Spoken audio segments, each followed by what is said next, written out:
Bitches try to holler everywhere I go. Bitches try to holler everywhere I go. Bitches try to holler everywhere I go. Bitches try to holler everywhere I go. Bitches try to holler everywhere I go. Bitches try to holler everywhere I go. Bitches try to holler everywhere I go. Bitches try to holler everywhere I go. What's up to the end to the mall? Holler to the trip, I'm a well out. What's up to the end to the mall? Bitches try to holler everywhere I go. Where you go? Who you with? Bitch, stop yelling on the phone. I am my zone. Shit, try to make your phone. For real, I'm at home. Tight wise, I'm trying to get by. Stop killing my vibe. Such a dick.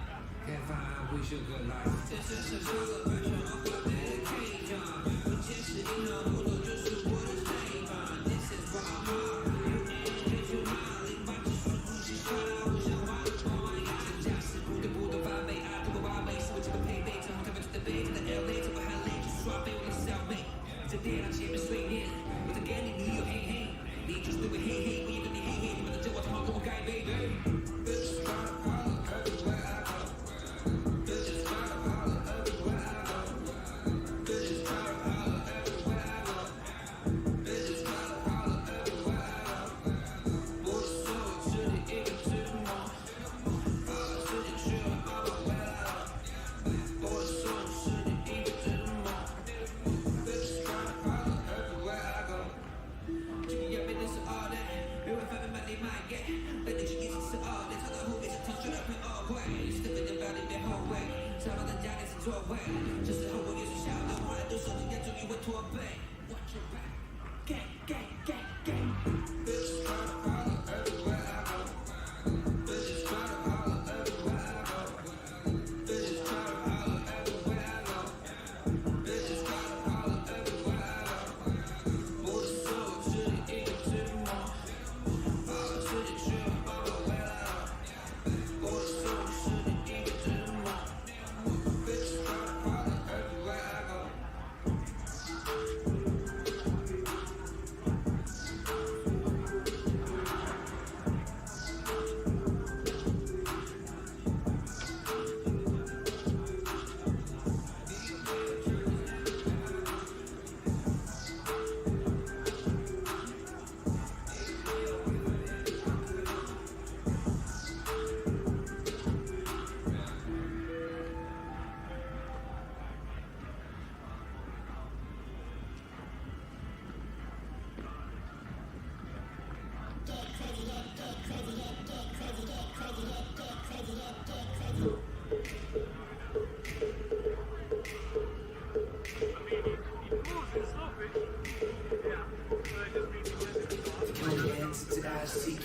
Super just out and that's okay. So fly, so clean. Roman Alexander McQueen. So fresh, so clean.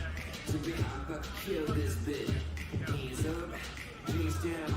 And I'm just getting tell jeans shoes. Everybody, everybody, everybody, everybody turn it up. Everybody, everybody, everybody, everybody turn it up.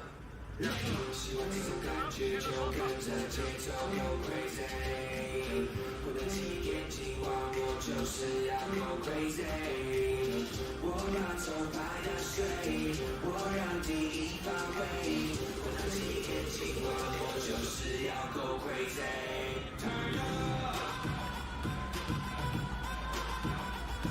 turn up。I got this, one nigga's back. Party people can't wait for night to hot track. You wish to say something when I go. Here I come, need the real for show. Hold up, back up. Say it's on, so I turn my swag up. To attention, so what? What for, so what? This is heavy, so turn up for what? What's your name? Birthday all day. Yourself, mate, all the way. Outside, man, it's king all day. I'm about to go ham.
afternoon, ladies and gentlemen.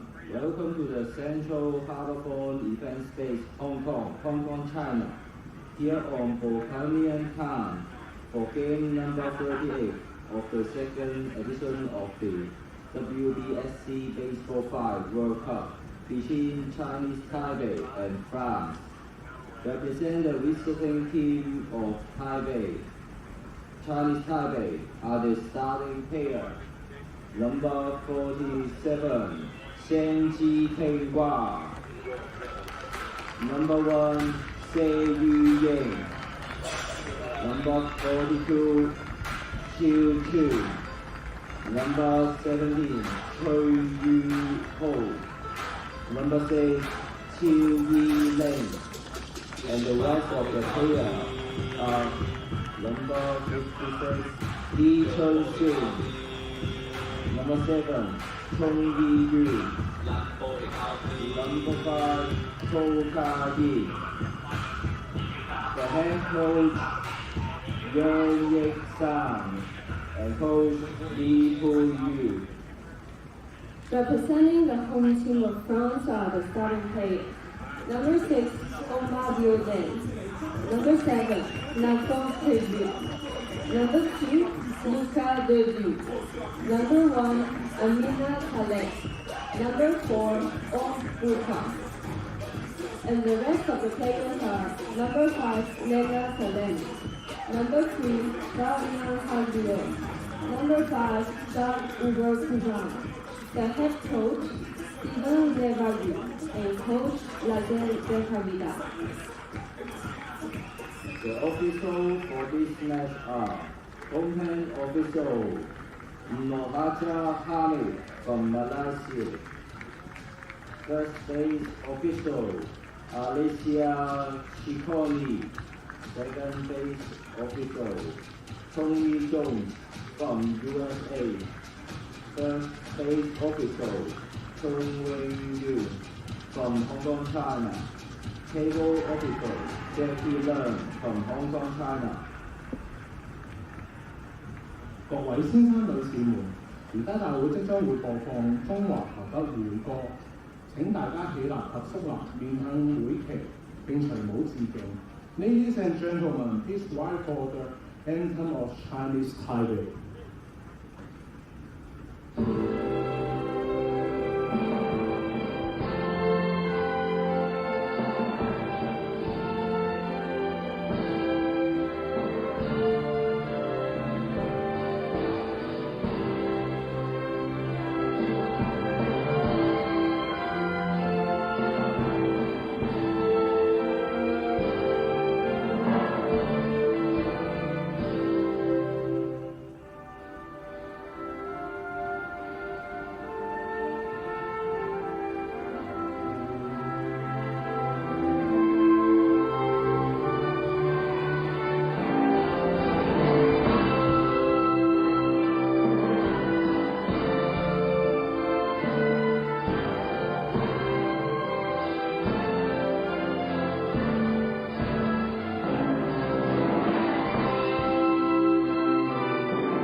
請各位保持站立，跟住會播放法國國歌《And the Anthem of France》。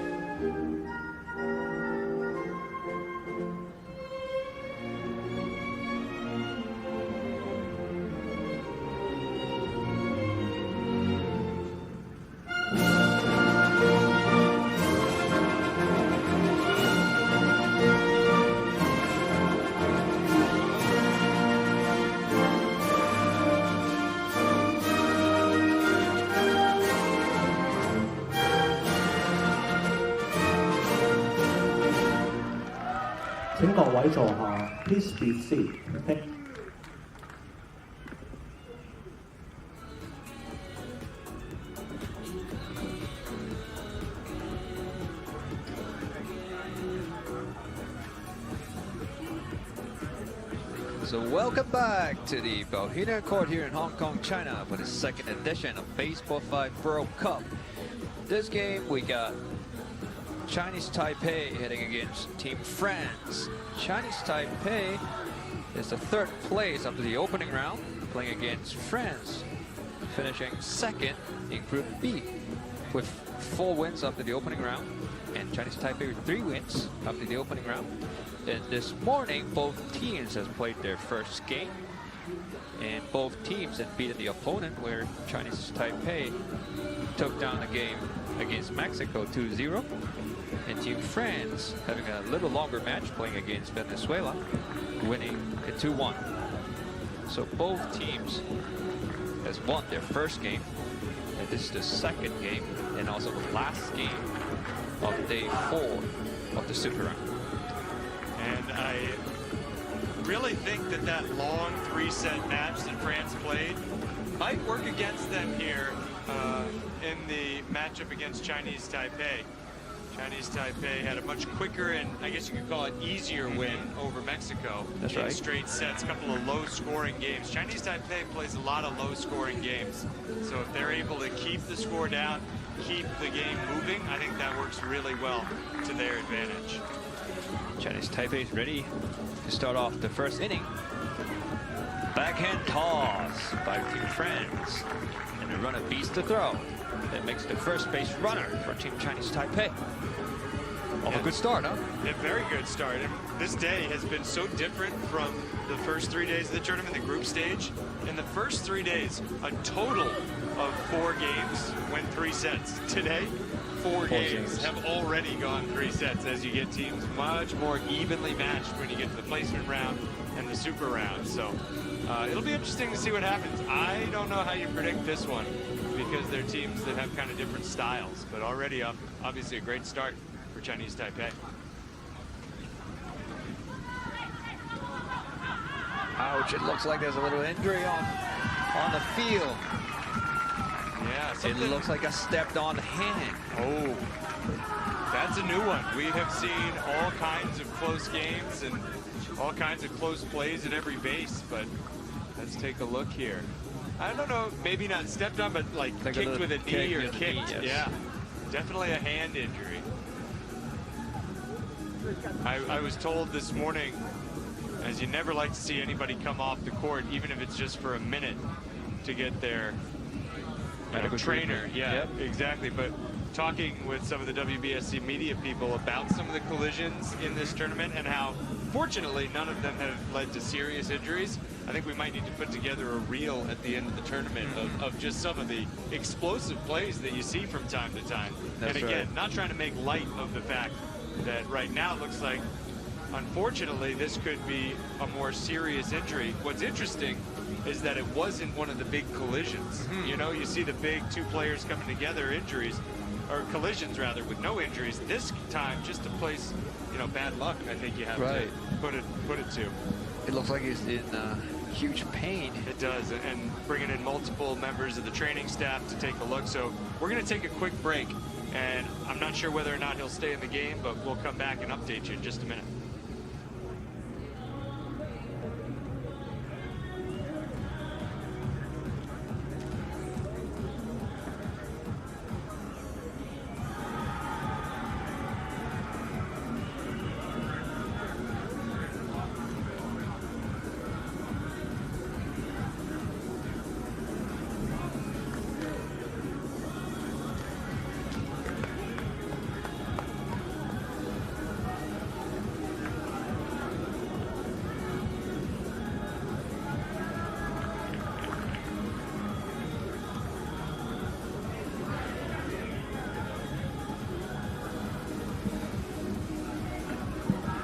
Taking another look at that play at second base. You don't know if it was the wrist, you don't know if it was maybe a finger or a part of the hand, but clearly that right hand not feeling good and leaving the court.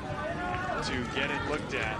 So our thoughts certainly go to Team France, and nobody here on any team with all the good sportsmanship wants to see that. So let's hope for a speedy recovery. We appreciate our medical team stepping in and taking a look at Luca Didieu, who's been replaced by Flavien Haslauer. So Haslauer comes into the game in the top of the first inning. Tough time for France to have to adjust the lineup.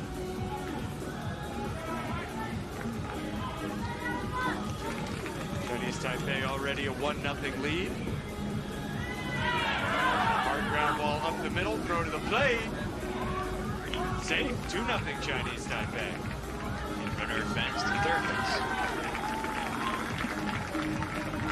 France is off to not a very good start.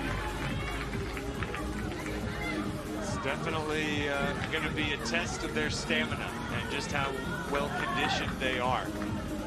The matchup with Venezuela went almost an hour and a half today, under the hottest conditions that anybody's played in today. So not surprising to see a little bit of a slow start. Really tough to get back up just a few hours after that game, which they lost in really close matchup.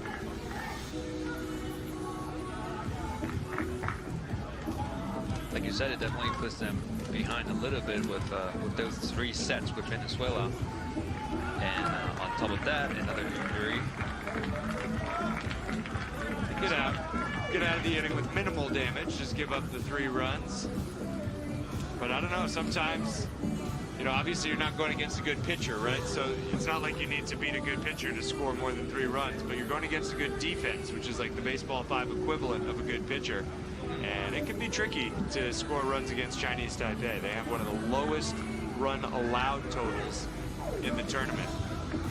A little bit of pump-up talk. And in terms of the lineups, I guess Chinese Taipei had 3 males this time on the first set, playing against same thing, 3 males against Team France.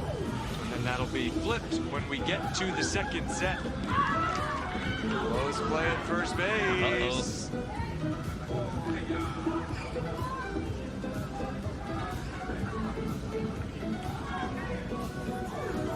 And runner just got us. It's a very close play. He got back just in time. Yeah, he did. The tag on the leg just in time. Good call there. Alessia Ciccone, part of our international officiating crew. She's from Italy. Very accomplished umpire. She's been umpiring in baseball for decades in Italy and around the world at WBSC events. Really takes her job very seriously. Another base runner for Team France. Yeah, good answer. Already getting some action. Here's Haslauer, who was not originally in the starting lineup, but then comes in with the injury. It's basically like he started. Makes the first out at the bottom of the first inning.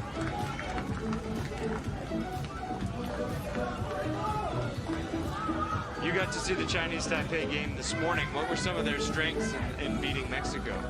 Well, most of the time, Chinese Taipei got really solid defense. They don't make a lot of defensive errors, and in offense, they're playing their role really well. So some of the players actually take care of moving runners, and some of the players actually try to hit it hard, hit it through that infield, and try to score some runs. So they got their workload evenly split up between players. And a little bit of confusion here. The throw went to third base. The runner was safe at third. And now the officials will get together. You know, it's been a really hot day, and I think the heat is taking its toll on everybody. The officials, the players, the coaches, the fans. We saw fuller crowds earlier in the day. Right. I mean, and plus it's day 4. There's no off days at the Baseball5 World Cup. You start on day 1, day 2, day 3. Usually at a WBSC World Cup event, there's an off day before the Super Round starts. No such thing in Baseball 5. So no time to really rest the body and regroup. And this day just so happens to be the longest of them all. 12 games in total here at the Central Harbourfront event space between the two stadiums. So you gotta believe that it's just natural that a little bit of fatigue starts to set in, and the officials here want to make sure they get together and get everything right on this play. That's right. I guess we have 10 games on day 3, 10 games on day 2, and 10 games on day 1. Yeah, 12 today, and then things start to get a little bit lighter. Yep. Just 6 games tomorrow, and 2 on Saturday, and that will be all.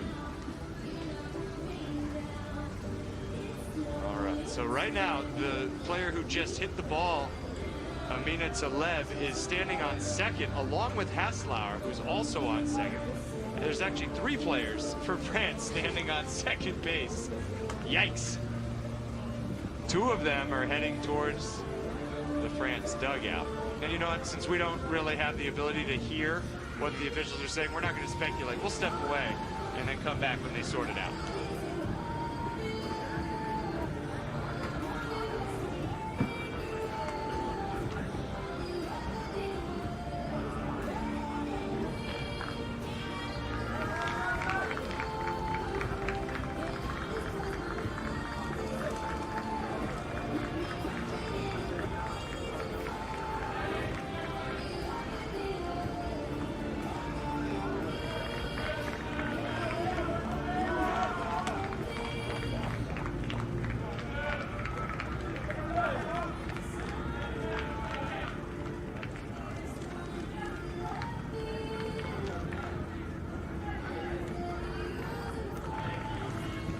Well, it looks like we're back on the second inning of this game.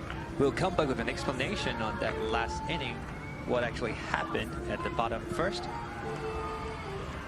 So now Chinese Taipei leading off with Xie. And there's a quick out for Team France.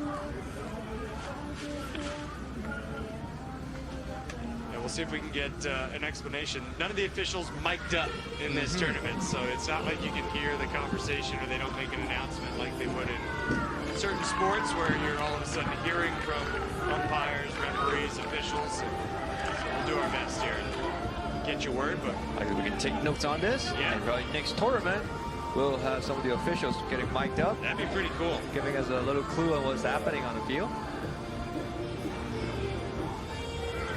Good grab by Team France, turning in their last out of this inning. So we're going into the bottom half of second.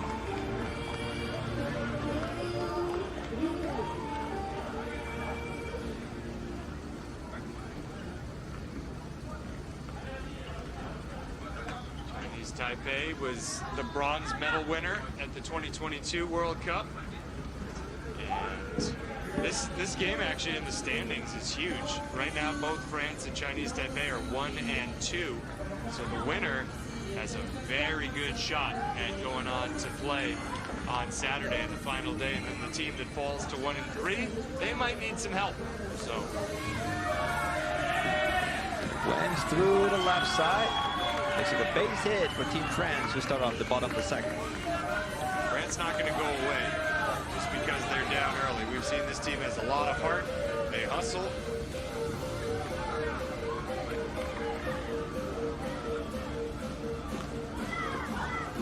It's a fair ball down the line with left-hand side. Making another hit for Team France. That's a tough one to catch. Yeah. See if we can get the radar gun by tomorrow on the broadcast. There's a radar gun in the stadium. We just don't have a view of it. I was watching yesterday. Omar Diaden, who just hit it, he was registering 65 miles an hour. That was as hard as anybody was able to hit. Soft roller to second base. Couldn't get a hold of the baseball. And they're trying to go for a tag play over at the third base, and that didn't happen.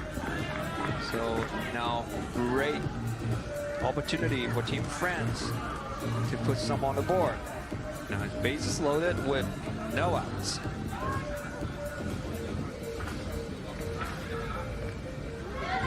Going through the middle. A run will score, definitely. Yeah. And that's one for Team France. This is a great start. That's one of the, I think, the best places to put the ball. Either side of second base. If you can get it past the pitcher's spot, the middle of the diamond, that is almost always a hit when it gets bouncing around out there. And it wouldn't be as easy as a play for that to bounce off the fence for the position players to make a play. That looks like a violation. Foul ball that time, yep.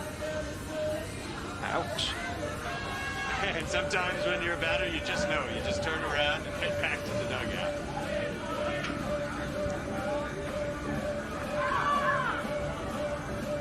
It's straight to first Another baseman. one. That was, I think, another foul. Another Looking foul at ball, huh? the home plate official. She pointed to the ground, so the runners are going to have to go back. It just shows how fast this game is going. Right? And we're up so close at this court, we can't even have a good look at it. I guess the situation remains. It's still bases loaded. Yeah. Hold on now. France going to send in a pinch runner. So now two of the starters out of the lineup for France. That is Jade Albard-Cojon who comes in. That's it for Brouard. You know, we come back up to the top of the order.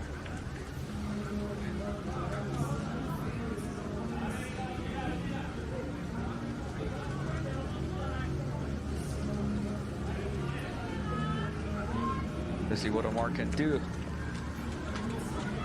Off the right side, and a save at first. Coming in 2 runs, and that ties the game.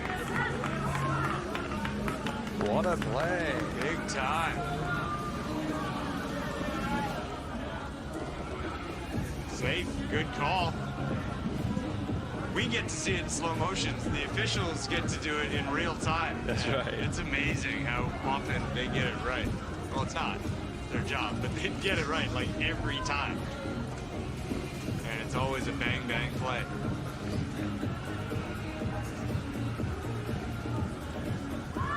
Ooh, a little bit of a drop out of the box, so that's going to be it for France. They were their own worst enemy there in the second inning, but tie the game nonetheless, 3-3 as we go to the third. Oops.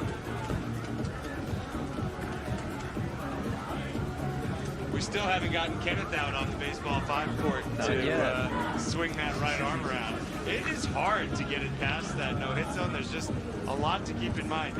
I can't explain how much easier it looks than how much easier it actually is to play. It just, every time you think you have it figured out, you're like, oh no, I gotta now account for this issue, or I have to look not to get it foul or pull it too much. And these players don't just show up at this World Cup, they train year-round to be ready for this event. That's the first out for Team France in the top of the third. We gonna get you on the court before the tournament's over?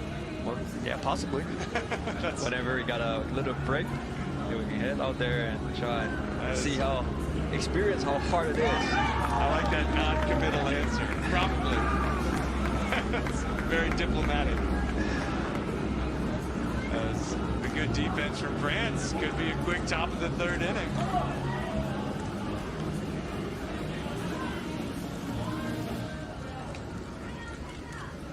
Xie Yuying at play. Soft toss like always, which you usually do. But this time, you just won't get through Team France. Good play. Very good play. Now, that's Brouard back at first base. She, remember, was replaced by a pinch runner.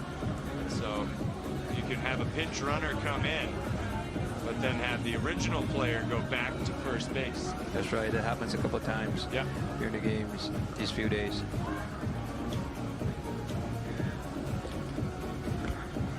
Went through the middle, and that's a base hit for Team France. Yeah, he's found a spot he likes. Masslauer's been going back to that spot almost every time.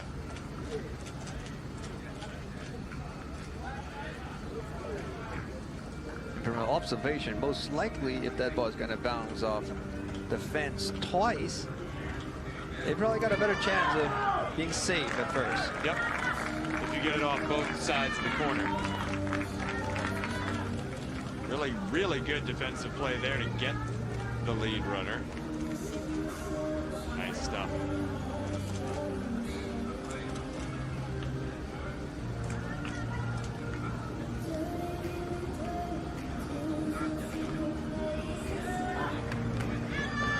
Two outs. That's right, and we're out at second.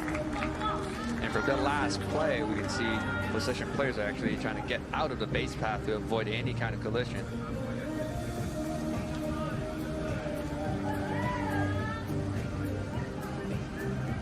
Den trying to keep the inning going, and he will.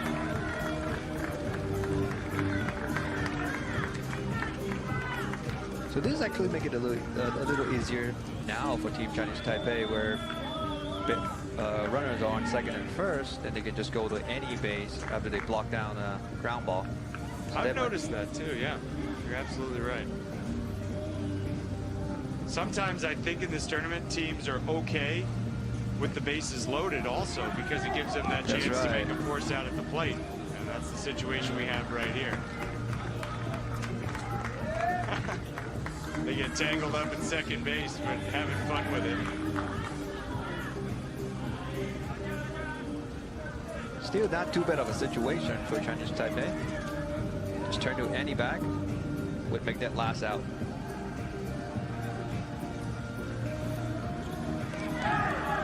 Yeah, they get it. And after 3 full innings, both teams are tied at 3.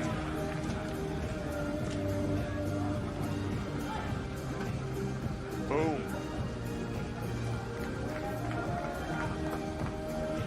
Doesn't matter how many close calls there are for the player who's out at first base. It's always like it's a great, great disappointment. You see that reaction, so much passion. It's not just France, it's all 12 teams in this tournament. Some show it more than others. France is one of them. Tunisia's another. It's a highly competitive sport.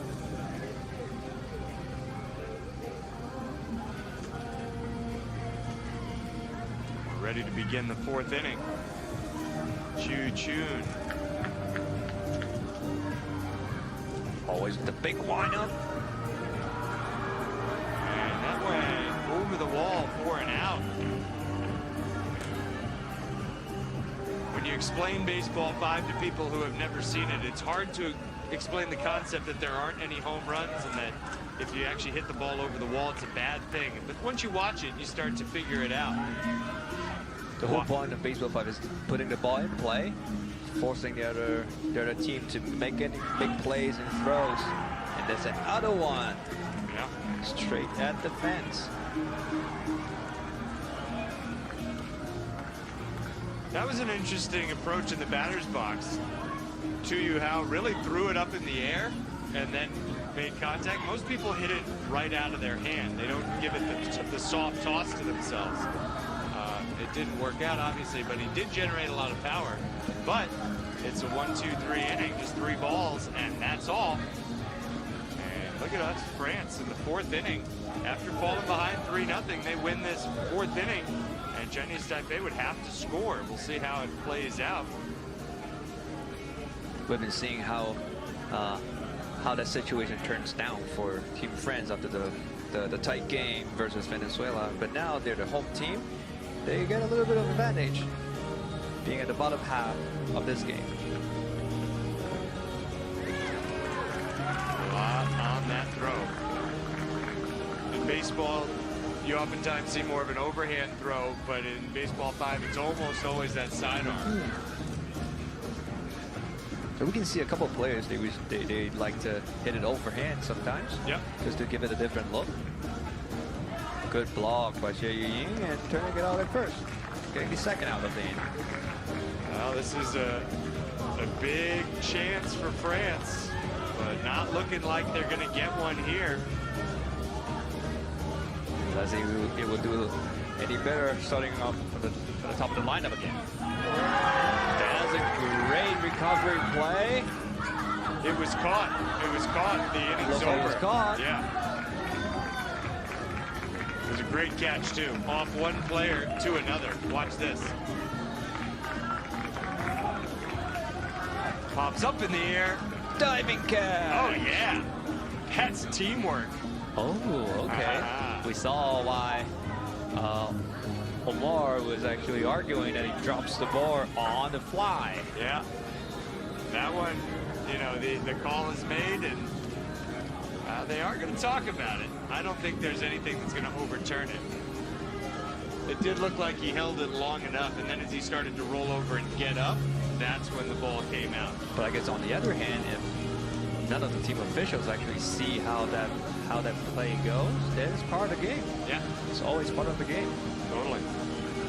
Tony Jones, the second base umpire, is the one I think made the call, and yeah, he's going to stick with the call. And so we go to the 5th inning, tied 3-3. These games continue to be really close in the Super Round, and it's really fun to watch.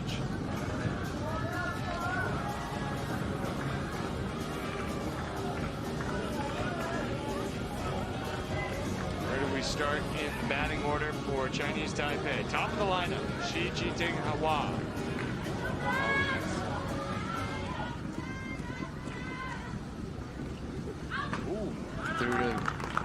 Straight through the fence. I wonder if that was intentional, the way he went to the right side. That just didn't look like the way it usually goes, but there you can see hard off the wall for the out. As on this last inning, we try to avoid giving out automatic outs. Yeah, but not going so well to that end. 2 quick ones, and then France comes up in the 5th. If we're still tied, they could walk it off. Like we said, we're not anyone to say it, because easier said than done. First base runner A little bit. for Team Chinese Taipei. A little bit of hope here for Chinese Taipei. They've struggled to score runs at this tournament. They win with their defense. They've not been producing a lot of offense.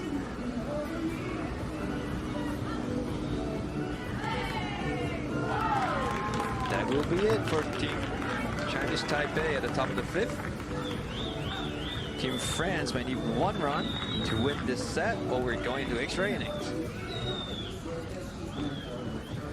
Diaden made the last out of the inning, so he'd need at least 2 people to get on base in order to come up to bat. Especially, we're facing Chinese Taipei, a very solid defensive team. Yeah.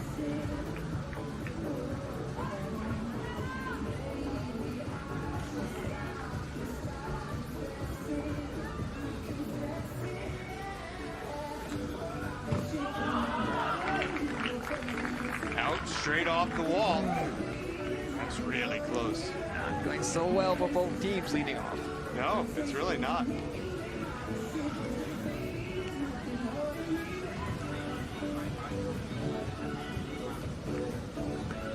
To the left side. And save it first. Now we got their overhead run on first. Or the winning run on first base. And now we got Tails Amina coming up at the plate. To the right side, getting the lead runner. Good call by the Chinese Taipei. And there's 2 outs. I don't know, my friend. Looks like we might be going to extra innings. Making it exciting. Would this be the first time these 2 teams going into extra innings? I believe so. I think Hong Kong, China is the only team that's gone to extra innings. That opening night, they did it twice against South Africa, those 2 teams. There we go. Then we have our first extra inning game today at day 4 of the Super Round. That is for sure. We are definitely playing our first extra inning game in the Super Round. And it starts with a runner on first, which makes it very exciting. We did have an extra inning all also on day one between Tunisia and Mexico, and another one between Mexico and Australia. That's right. So all the extra innings so far coming on day one.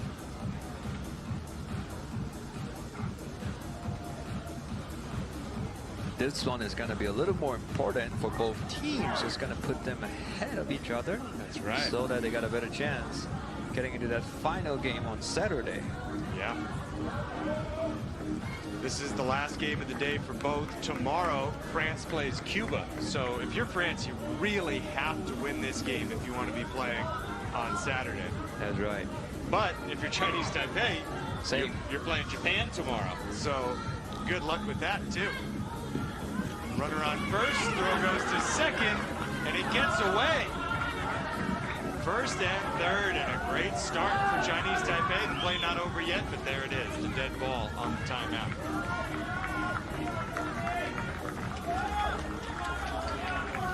But one thing Team France is doing a little better than some of the other teams is when they're calling for time, they're actually going closer to that runner right on that base path to avoid them from advancing. Perfect hit up the middle, scores a run, and Chinese Taipei takes the lead, and still nobody out.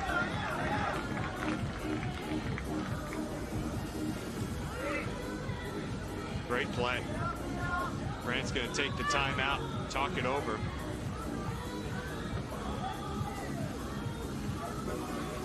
And for Chinese Taipei, we got Xie Yuying coming up, and she's known for moving players along really well. And it would be a bonus for her if she got a base hit off it as well. So we would not be surprised that she will be coming in, doing a little soft tapping to either side of the field, try to move the players along.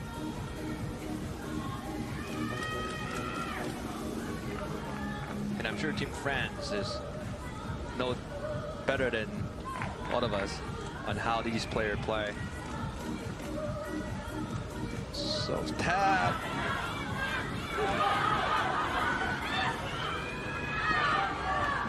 This out at home, stopping Chinese Taipei from scoring. What a play. That was serious. What a play by Omar. It's diving catch, and it's lands right before he catches it. So they make a throw back to home plate, making the tag.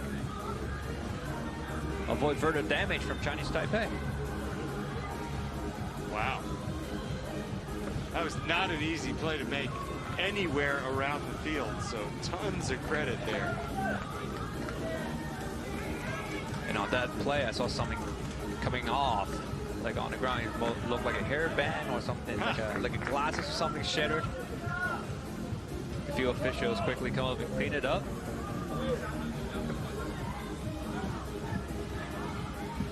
All right, so still 6-5, or rather 4-3 in the sixth. A one-run game. Big windup. It will score another one, but save at first, and the runner advances second. If you want to get from first to second before the time call, you have to make that immediate decision to go for it. There's the run. France needs to come up with something special. That's a good start. Just get that first out. Second out, rather. It'll be 5-3 in the top of the sixth with 2 outs. Chinese Taipei leading 5-3.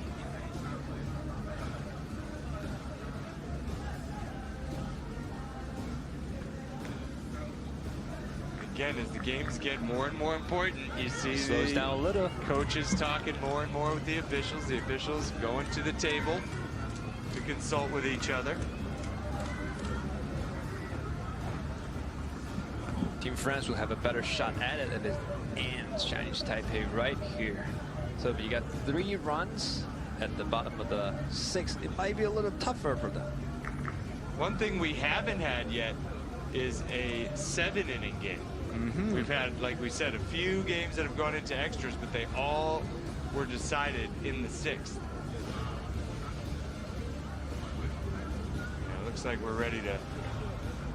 We definitely need to mic up the officials next Right? time. It would definitely help, or at least have At least one of them, yeah. texting us, Right? because there's so much that they could be discussing. And that's something that's different from the first Baseball 5 World Cup. There was nowhere near as much talk with the officials. As the game evolved a little better now. It gets more serious, right? Everybody's trying to win. And that was the case then too, but now you've been training for years and years. And Chinese Taipei starting to pull ahead now. There's a little fumble at first base. That could have been that last out, but a bad bounce that caught her off guard. I think that's going to make it, 7-3, Chinese Taipei. Train's going to pull away. Not so much. So another out for for Team France. So we're going into the bottom of the 6th with a 4-run lead. Chinese Taipei leads. This is it. France has already had one 3-run inning. Do they have another one? It will be a pretty tough one playing against Chinese Taipei. Yeah, it will. They do have the advantage. They start the bottom of the 6th with a runner on first. And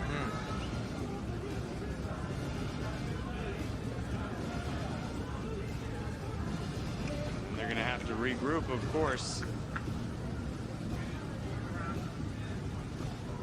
and play a second set. Well, Team France is starting their inning with the leadoff hitter. Yeah. Brouard, who made the last out, is on first base. Good start. Great base running. Here we got we got runners on first and second. Coming out with the second hitter.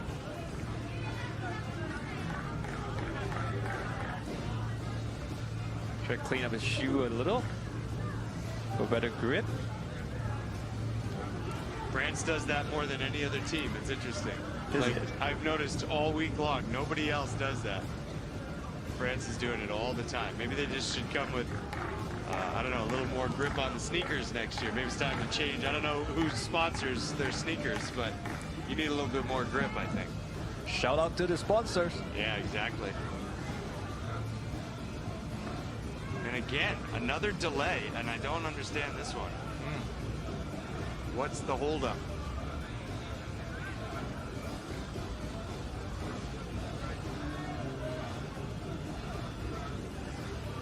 You can see it from the expressions of the Chinese Taipei players. They're taking deep breaths. They're nervous. They want to take this one. Yep. This is how much it matters to them. Okay. Ready to go again.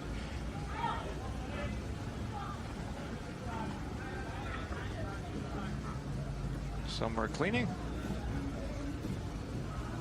And here we go. With no outs. Man on first and second.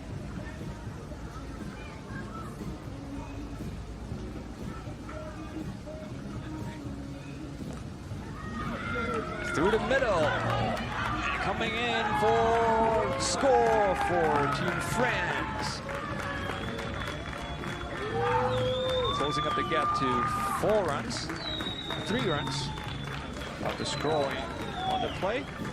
And runners do stay on second and first. Still no outs for Team France.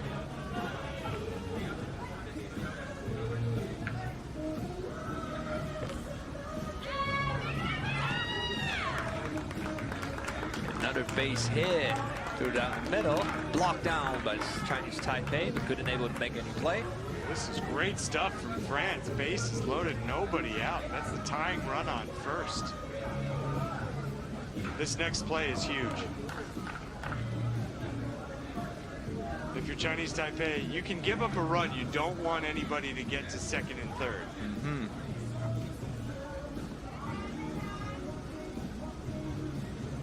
Through the right side, and a save. I wondered why she wouldn't toss it to first for 1 out. That's a field call. Fielder's choice, as we could say. Not a good one in this case because they don't get any out. Oh, she was pretty close to that first base, and she clearly got enough time to just do a little back toss.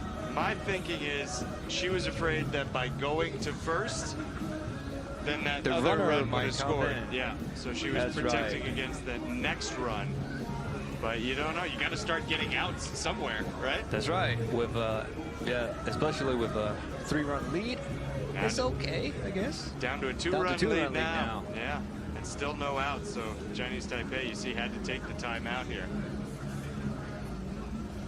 In this back and forth opening set. This might be the longest single set of the tournament. We're at 40 minutes now. 3 of these, you got a 2-hour baseball 5 game. And that's not the way the sport's been designed. And this is still set 1 between these two teams. Yeah. You just don't know how this is going to play out. And there's also the possibility that we could finish the 6th inning tied. Yeah, and go on to to the 7th. 7th. Yeah, just this first set goes on and on.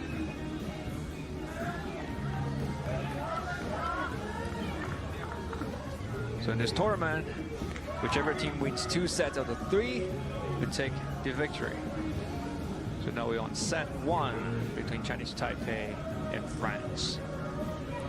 So tapper to the right side, would that be safe on first? It's an out, run coming in.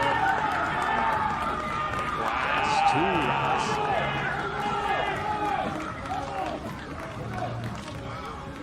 And then France gets the extra run when the ball goes out of play. You can see how hyped up they are. They just won this first set. The ball got away, and then that's what allowed that last run to score. So France scores 5 times in the bottom of the inning. 2 players there for Chinese Taipei. And that is a big mistake. And how about it for France? They win the first set. We'll be back with the second set in a minute.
So welcome back to the second set between Team Chinese Taipei against Team France. So after a little relatively longer break in between games, well, team officials and teams are arguing on a play on that last set. And Craig was out there asking if there's any explanation on that last play. Did you get anything, Greg? Hard-hitting journalism here.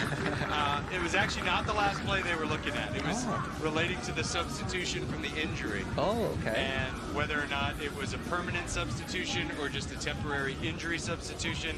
There was also an issue with the app, a technical issue with the scorekeeping app. Okay. So none of the really fun stuff that you really want to be focused on as an official. You just want to keep the game moving, but they were able to sort it out. I actually didn't hear what the result of the injury substitution conversation was, but everybody's now on the same page, and that's why we start this second set here. And Chinese Taipei is ahead with a runner on second. Rolo to right down the middle, getting it out at first.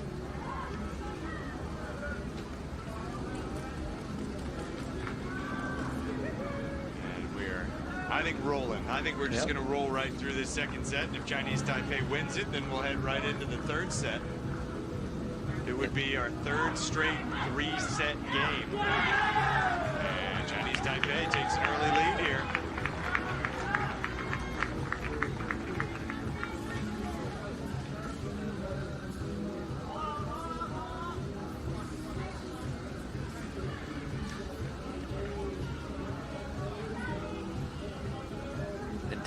This game could possibly go into the books as the longest Baseball 5 game that has ever played. You know, you're not wrong there. I think we've got a very good shot. We saw history made in the last game, Cuba losing a set in a World Cup for the first time ever. They went on to win the game, and yeah, could be a different kind of history here. We're 50 minutes in and just getting into the bottom of the first of the second set. And I don't know, I'll be very surprised if Chinese Taipei loses 2 straight sets, but you never know. France is here on a mission this year. They didn't even win the European Championship. They were the runner-up in the Europe Championship, but making the most of their opportunity in the World Cup. Leading off Omar, hit it straight to the second base. Get blocked down, but not a throw was made. So good single for Team France.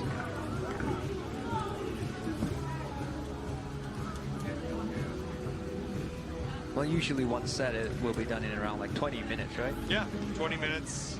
And we take double the time for set 1. Half hour, yeah. And then with the little, extra, it's supposed to be 90 seconds between the first and second set. It was about 10 minutes, so it just adds up. And again, hopefully all that's behind us. And it looks like we're back on track. We had extra innings, too. We went to 6. We didn't play 5 innings in Baseball 5. We played 6, so... all those tackles. Oh, the slip. Hopefully it's okay. They got the out. Good recovery after the slip to still get the out. But yeah, that court is getting slick now. He was trying to get that lead runner, but after the slip, good call by him, making a little backhand throw to first, making that second out of the inning. That was first out of the inning. This would be the second out at first. A run scores. So it's 1-1. Here we go again. Here we go again.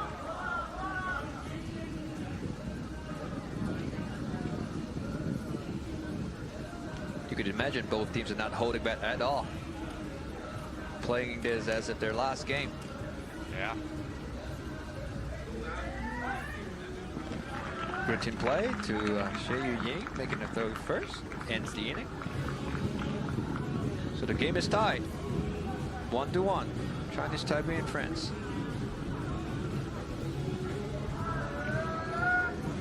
I really believe that the team that loses this game won't be there on Saturday in either the championship or the bronze medal game. So that's why it's being played like it means the world, because it really does. And Chinese Taipei, of course, winning the bronze medal last time. Anything short of that, I would guess, is a disappointment. They're here to try and play for a world championship, not to drop down to 5th or 6th place. That's right. And this game is going to likely determine whether or not they're there, at least defending the bronze medal. The save for Chinese Taipei getting their base runner. We'll find out how France can do with the stamina. Remember, they won the first set against Venezuela, and it looked like after that they just weren't quite the same team. So can they keep it up? Oh, nice catch. Don't talk to Omar about having fresh legs. He's got them. Still some spring in that step. Also has a massive wingspan.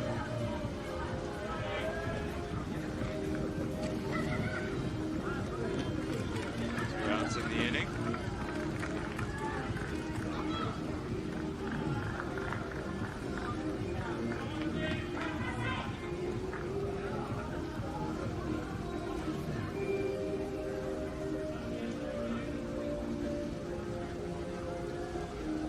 Because later on, the last game of tonight, while Venezuela is playing against Japan, they will have to beat Japan to be on the top 2 to make it to the finals.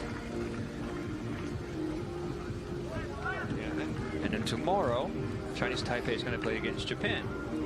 So somebody got to beat Japan to be on that top 2. Because Cuba is still undefeated in this tournament. Or maybe somebody beat some teams in the super round, beat Cuba. Then there's going to be a complicated situation for the officials to see who is going to make it to the finals. That's when you get the calculator out. That's right. And you look at run differential, total runs scored. But yeah, it is. What an effort. Yeah. Diving in front of a 65 mile an hour batted ball. Very brave. Ooh. The no-look throws are some of my favorite plays in Baseball 5. And you can only do that by training. You know, you just you know exactly how much to put on the ball. Ooh, good ball right there from Haslauer.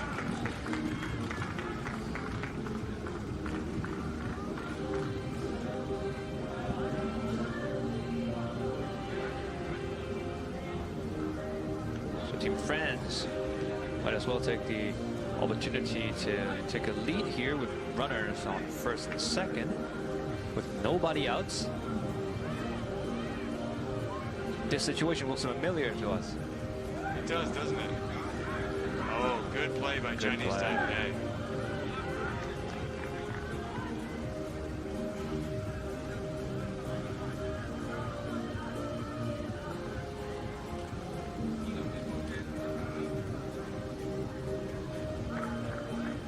That play right there, you saw the replay in the batter's box.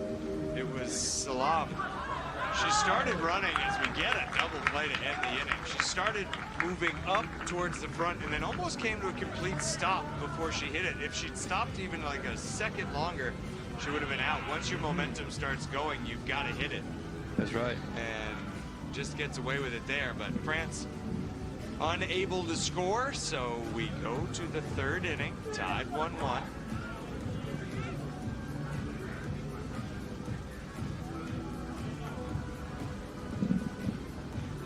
Close game after close game after close game.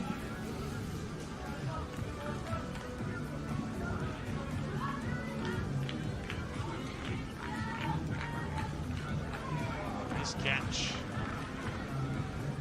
You know, you think so much about his offense, but he's one of the best defensive players in the middle of the field.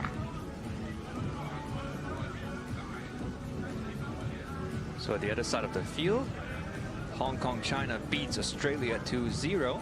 All right, the home team with their second win. Australia still waiting for their first ever Baseball 5 World Cup win.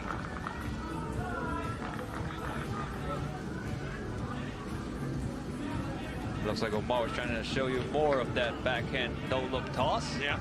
And this time he tossed it out of bounds. Got away from him that time. There's 3 extra bases for Chinese Taipei. Xie Yuying again with the play, expecting a ball to the right side, turns one for an out.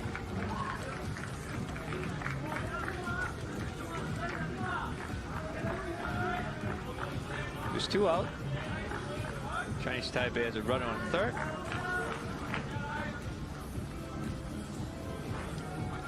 We got Shi Chi Hong Hao up at the plate. Goes through the left side, and Chinese Taipei scores. Takes the lead 2-1. A base hit through the left side.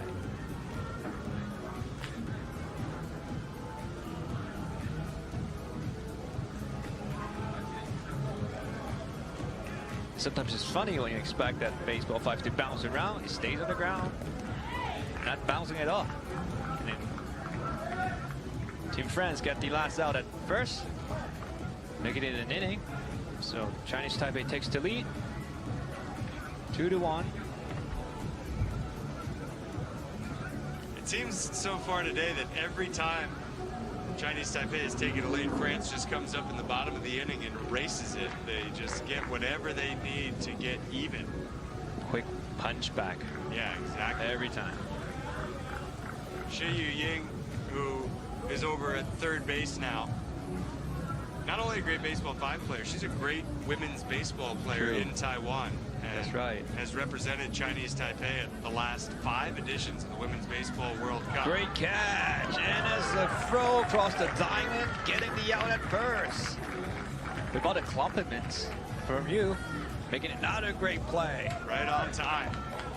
She plays shortstop for the Chinese Taipei women's national team, and she does it as well as anybody in women's baseball. I think she's one of the best defensive shortstops in the game. And so it's so cool to see her apply those skills to a brand new discipline here.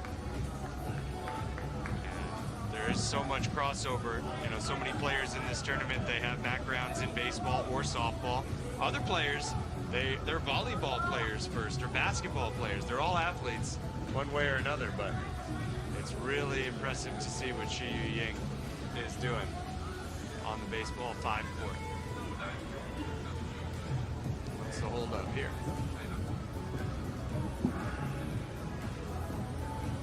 Simply just a little briefer. Yeah, I guess so. Why not? Yeah. Heading straight back in. Fair ball down the left side. Base hit.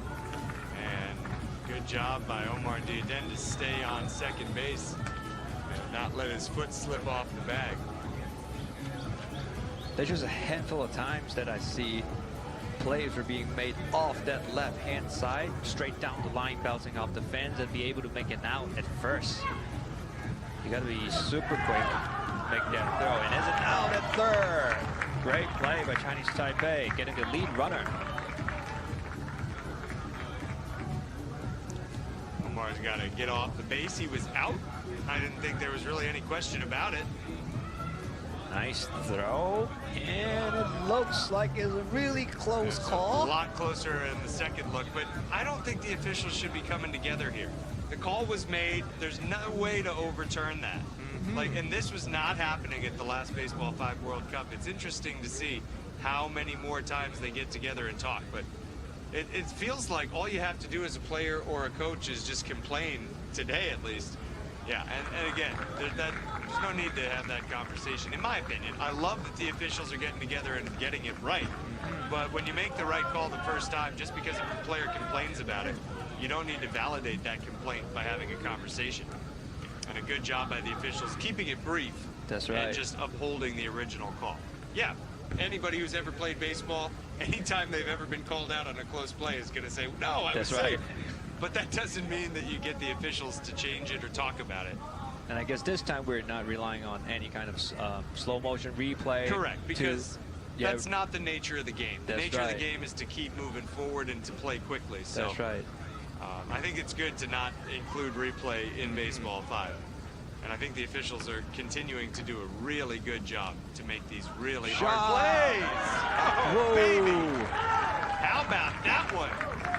To end the third inning. Wow. That was fantastic. Another highlight play from Team Chinese Taipei. One of the best of the tournament. Chu Chun diving to his right. That's why we're here. That's why we're here, to see the plays like that. And Chinese Taipei remains leading the game 2-1 against France, going into the 4th inning of set 2.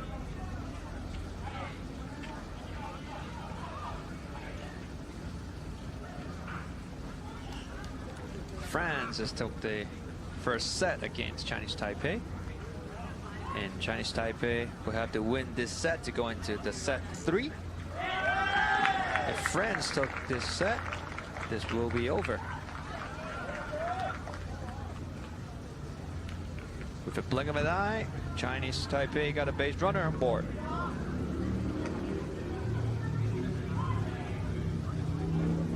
We got Chu Chen coming up at the plate after making that impressive defensive play. Big windup. Hit to the left side. Hit off the shortstop. A little tap by Omar. Nice play. Getting it out on second. That's another one of my favorite Baseball 5 plays, the tap play. Right there. Oh, yeah.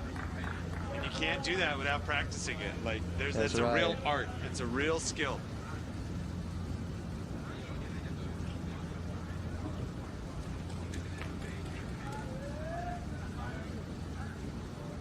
Talk about the difference between Baseball 5 and traditional baseball.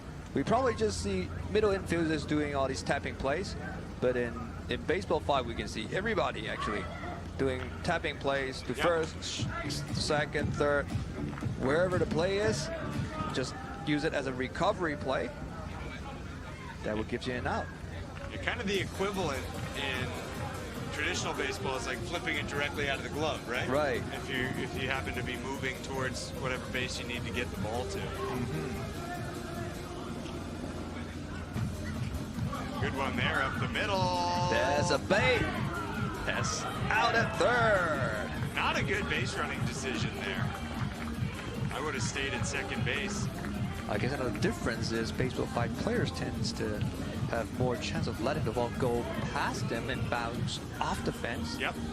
As in this case, bouncing off the fence, and they're trying to make a recovery throw to third, trying to get it out at that next base, which we seldom see in traditional baseball. Yep.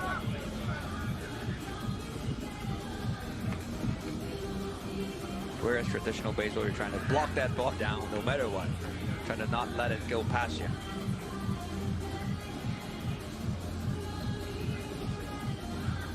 Little pause here again, yeah. Ruard, she's calling for it. She's ready to go.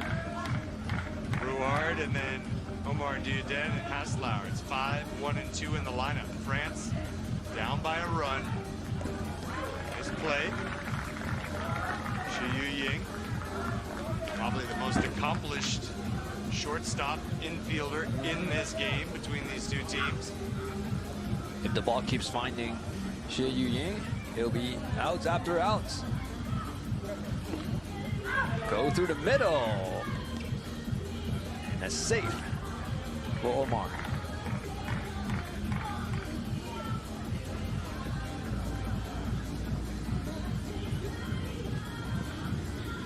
And like the eye black that Chinese Taipei first baseman is wearing with their Chinese Taipei initials on it. Very cool look. Did you see France the other day? A few players had painted the colors of the flag on, on their hair. I thought they were going to keep that look for the whole tournament. We seen it first. I guess it was just like one day hair paint. You take your shower and it's gone. I almost thought they dyed their hair for this. I did too, yeah. But no. I wouldn't be surprised if they did. Me neither. Maybe they didn't. They just got so hot it came out. It came off.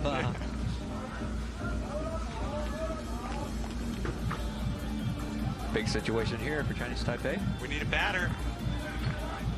We're stopping, and it could be a substitution. It's number 8 at the plate. So he's... This is Salam. This is her spot in the batting order. We have a batter. We need the officials to get the bat of the ball. It could be, I wonder, a technical issue again. And if, in my opinion, if it's a technical issue, just go along with it. Forget about it. Right. Forget about the tablet. Let's get the game back underway.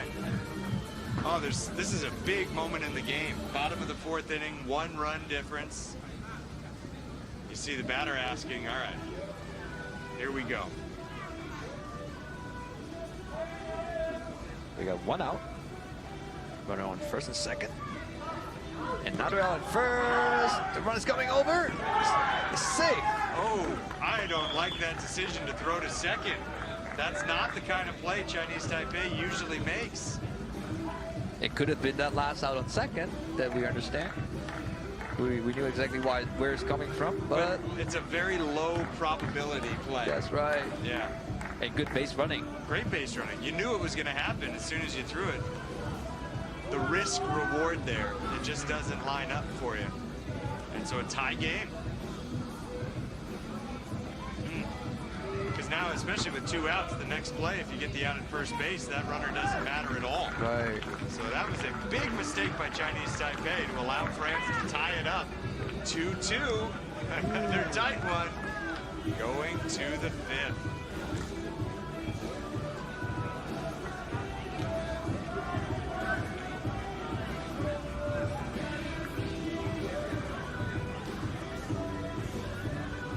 So not long after this game finish, we'll have Mexico playing against Cuba at 5:30 local time here at Bohemian Court for the second edition of Baseball 5 World Cup. And here we go, the top of the 5th between Chinese Taipei and Team France. Oh wow. It's like a changeup. There's a little spinner. Yeah. That stays on the ground. That caught Omar off guard. Little spinner that goes Whoa. backwards. Another evolution of the game. Putting English on the ball. Right. Uh-oh. Fell right into the trap there. Omar moved over to try and get that ball to be hit right where it was. Was almost a double play. Turned off by Team France, but it did not happen at first. It's a drop ball on first base. We don't see a lot of double plays here, huh? No, it's more just on the line drive. That's Right. when you get the double play and then go back, you know, when the runner has already taken a few steps off the base, you get them that way. Almost never a ground ball double play like you'd see in baseball or softball. Great call by Team France, getting that easy out at first. Yep. So they need one more out Yep. to shut down Chinese Taipei on the top of the 5th. And then a chance to come up in the bottom of the 5th and walk it off.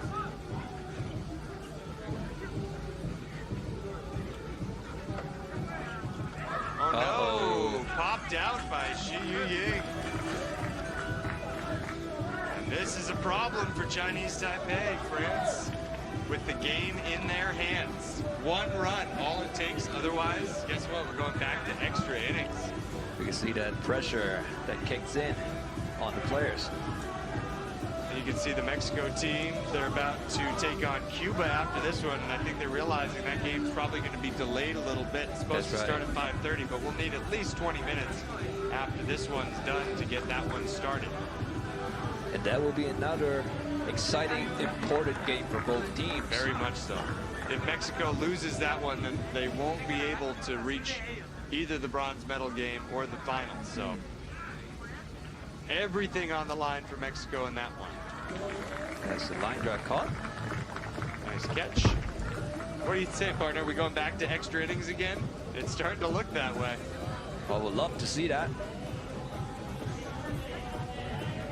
Whenever there's good baseball going on, we'd love to see that. That's exactly right. Whoa! Nice grab. Looks like it's going that way. We're going to a possible another 6th inning, extra inning game, I would say. Or maybe 7, maybe 8. Yeah. We'll see. I'm telling you, these history books are very slim right now. It's more like a history page. So Always save it first. oh, wow, good hustle. Yeah, like you said, it's like a history page. And it keeps on adding. With each new tournament, you start to write a bigger story. There will be a history book written over time. We're not there yet, but Exciting firsts happening all the time, and let's go back to extra innings. Going to the 6th, tied at 2. We'll start the 6th with a runner on first.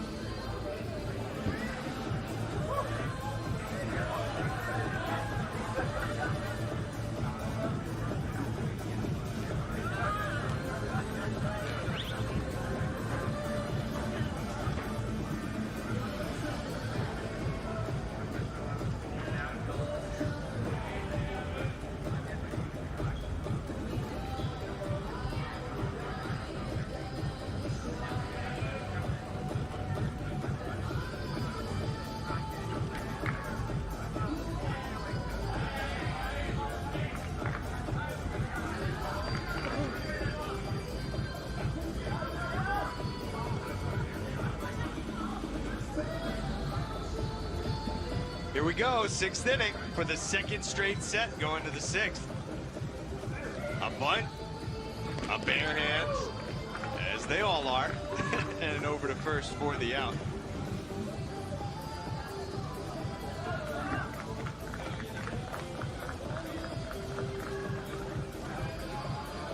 Like we said, results from today might possibly be a very good clue for us to know who is going to get into the finals in the bronze medal game. And if Chinese Taipei doesn't figure something out here in the top of the 6th inning, it might not be Chinese Taipei. 2 quick outs, a runner on second. Good speed for Shi Yuying. But this is huge if France can get out of this without allowing a run. And they do. So France will start the bottom of the 6th inning with a runner on first. Now the pressure is getting on Chinese Taipei. Since last game, or I would say last set, they came back by Team France in the last inning, so which is the 6th inning, scoring 5 runs at the end of the inning to end the game. So we got a runner on first. It's really hard to not allow a run in extra innings. So now that France has done that, like you said, all the pressure on the defense for Chinese Taipei, which is their strength. We'll see. Oh, that's a big time hit. You probably have to shake it off from last game, erasing that memory from last game and avoiding that to happen.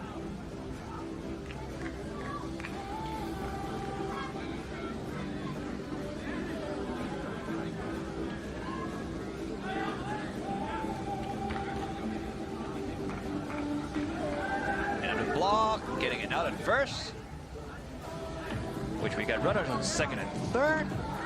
We're 1 out. So this could be it. Omar Diaden coming up. Any kind of a hit.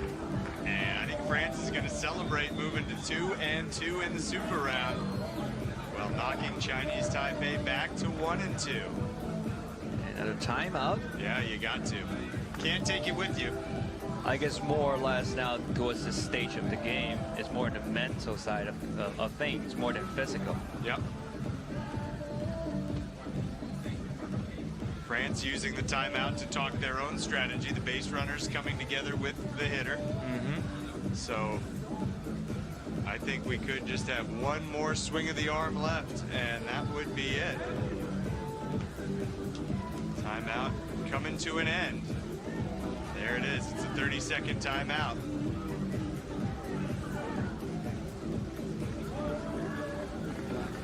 Now, you also can hope, if you're Chinese Taipei, for some sort of mistake. Maybe he hits it too hard, hits it off the wall, hits it over the wall. Or a foul ball. And we got the leadoff hitter for Team France. Yeah. Doesn't make a lot of mistakes. Here we go. It's hard up the middle. That's it. Ball game. France is improving to 2-2 in the super round, and very likely will be playing on the last day of the tournament. They celebrate at the center of the diamond. And Which they deserved it. yeah, congratulations. You win back-to-back sets of extra innings after losing a tough 3-set game earlier today. I think they do deserve all the credit in the world, and a tough one for Chinese Taipei. They will need to beat Japan and get some help. That's if they right. want to get back at the bronze medal game. So we'll see what happens. And next for you from this court, Cuba and Mexico, followed by Venezuela and Japan. What a day.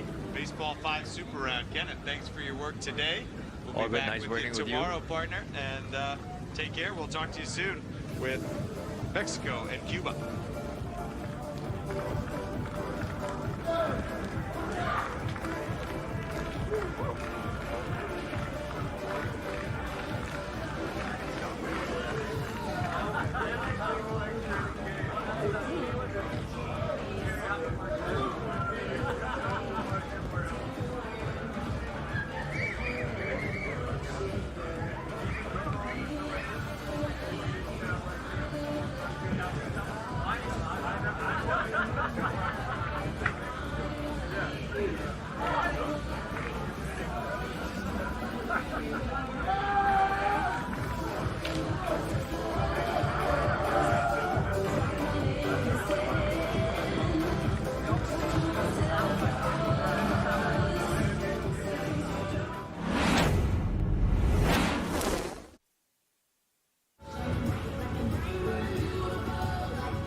Sang and Coach Lee Hu-Yu. Represents The officials for this match are Open official. Great start for Chinese Taipei. Ouch, it looks like there's a little injury on the field. Yeah, It looks like I stepped on the hand. Oh, that's a new one. We have seen all kinds. Closer to that runner, Yep. right on that base path to avoid them from advancing. Perfect hit up the middle, scores a run, and Chinese Taipei takes the lead, and still nobody out. So now we're on set one between Chinese Taipei and France. Slow tapper to the right side. Would that be safe on first? Is it out? Run coming in. Wow. 2 runs.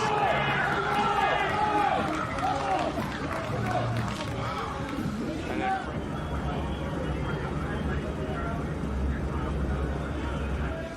We got 1 out. Runner on first and second. Another out at first. The run is coming over. It's safe. oh, I don't like that decision to throw to second. A lot of mistakes. Here we go. It's hard up the middle. That's it. Ball game. France is improving to 2-2 in the Super Round, and very likely will be playing to get back to the bronze medal game. So we'll see what happens. And next for you from this court, Cuba and Mexico.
Tranquila viendo la paradita que ella está conmigo.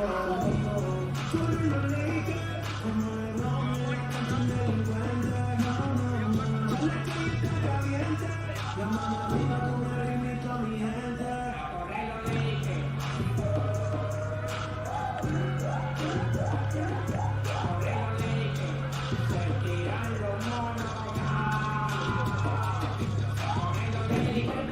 Y por la gira certificado.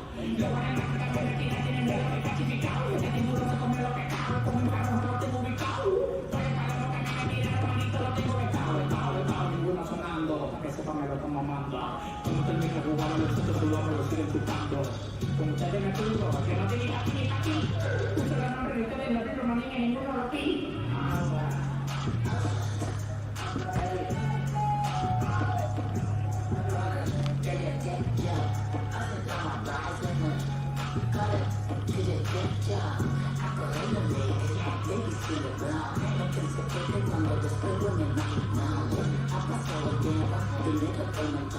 Lo más vigente y más cabrón de mi generación. 300.000 patrullas de plástico.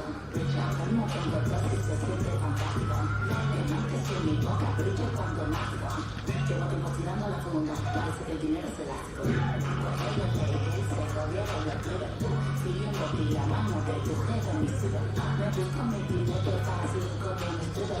Cada vez que salgo los dejo aplaudiendo como fiel. Aplaude, hey. Mamá coraza, y aprende que si me mano yo no te brazo. Mira tu gente, yo no mente, no me conoce. Gente como tú yo no pasa, si te pasa te pago más.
Good afternoon, ladies and gentlemen.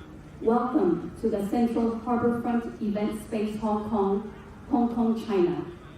Here on Bohemia Court for game number 40 of the second edition of the WBSC Baseball5 World Cup between Mexico and Cuba. Representing the visiting team of Mexico are the starting players. Number 4, Omar Lopez. Number 26, Valeria Sanchez. Number 1, Javier Santos. Number 25, Valeria Sarmiento. Number 57, Alexandra Frias. And the rest of the players are number 20, Luis Bencomo. Number 12, Yair Ochoa. Number 2, Aurea Fernandez. The head coach, Orlando Valle Álvarez, and coach, Anabella Vergara Sanchez. Representing the home team of Cuba are the starting players. Number 25, Orlando Amador. Number 1, Dianri Molina. Number 66, Cristian Basabe. Number 4, Ayla Gonzalez. Number 10, Shakira Aspiazu. And the rest of the players are number 2, Lietis Arcia. Number 8, Juliana Otamendi. Number 3, Joel Blanco. The head coach, Pablo Terry, and coach, Jordi Sabon. The officials for this match are home plate official, Wang Qiu from Hong Kong, China. First base official, Ivana Dineva from Bulgaria. Second base official, Brian Maniecki from Kenya. Third base official, Yu Guangyu from Hong Kong, China. Table official, Chen Xinyi from Hong Kong, China. 各位女士們、先生們，而家大會即將播放墨西哥國歌，請大家起立及肅立，面向國旗並隨舞致敬。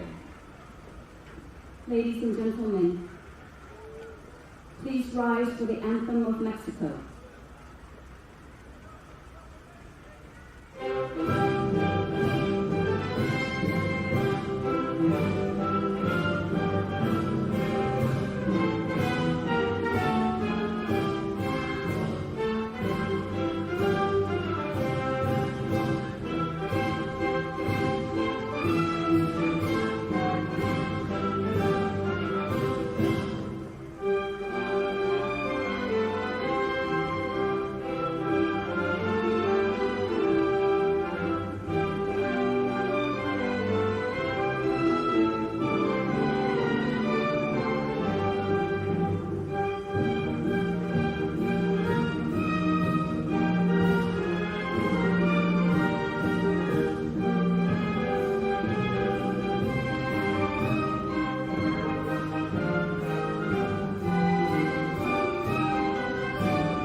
請各位保持站立，跟住係播放古巴國歌。And the anthem of Cuba.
請各位坐下 ，Please be seated. Thank you.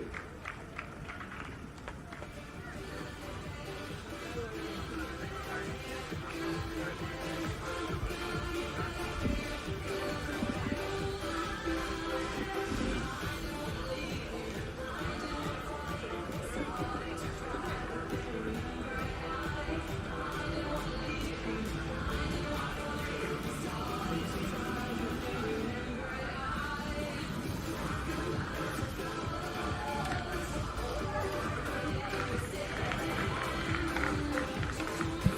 looking at the Super Round roster for the Mexico National Baseball 5 team, and this team is about to face off against the world's best Baseball 5 team, a still undefeated Cuba national team that lost a set today for the first time in Baseball 5 World Cup history, but then bounced back to win the next 2 sets and beat Japan to stay perfect in the tournament. They have won all 6 games they've played here in Hong Kong, China.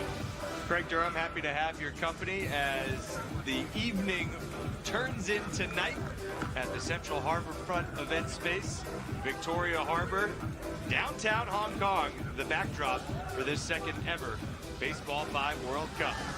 A look at our international umpiring crew, our officiating crew, and they have done an outstanding job throughout this tournament. Mexico, well, they've got their work cut out for them tonight. Omar Lopez, Valeria Sanchez, Javier Santos, Valeria Sarmiento, and Alexandra Frias, the starting lineup. There is Sanchez with 1 out, and the base is empty in the top half of the first inning. First of 5. And we will do a best of 3 set format. And again, Cuba tested earlier today, losing the first set against Japan before coming roaring back. The first set final score was 3-2. Japan beat Cuba, and then Cuba took the second set 5-2, took the third set 3-0. And that's how they remained unbeaten. All 3 Super Round games, or rather 2 of the first 3 Super Round games to start today, went 3 sets. The last one was 2 sets, but both went into extra innings between France and Chinese Taipei. So only the morning game between Mexico and Chinese Taipei saw a team lose in straight sets in just 10 innings. Mexico leaves a base runner on. Sarmiento grounding out to the left side. That's how the top of the first inning comes to an end, and Cuba does not wait around. They are ready to go. Orlando Amador surveying the defense, springs to life, and reaches first base safely. Cuba on top of the Super Round standings at 3-0. Mexico right now at the bottom of the Super Round standings at 0-3. Japan and Venezuela are both 2-1, with France at 2-2, and Chinese Taipei at 1-3. Good job by Mexico to retire the lead runner on that last exchange. Now, Amador is on first, or rather, Riondi's on first. And now first and second set up. Very tough to keep Cuba from running up a high run total. Kyla Gonzalez is the hitter. She delivered the biggest hit. You could call it the game winner against Japan late in the third set. It's this one on the ground. Force out at second. Time called. And that's actually a shame for Mexico. They might have had Riondi at the plate if that had played out. Let's take a look at the tag, which again doesn't count. A look at Riondi, a throw to first. Time called right there. I think Riondi would have been safe without the time call. There's Shakira Espiazu. Safe at first, and with that, Cuba takes a 1-0 lead. Good work at the bottom of the order. And it's Amador again. If he can deliver a hit here,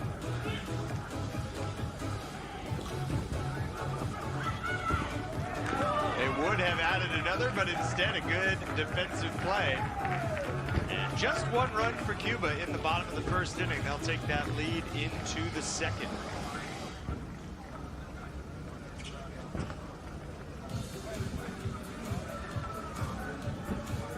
What an exciting day it has been at the second Baseball5 World Cup. The morning began with South Africa earning a victory, their first victory at this competition.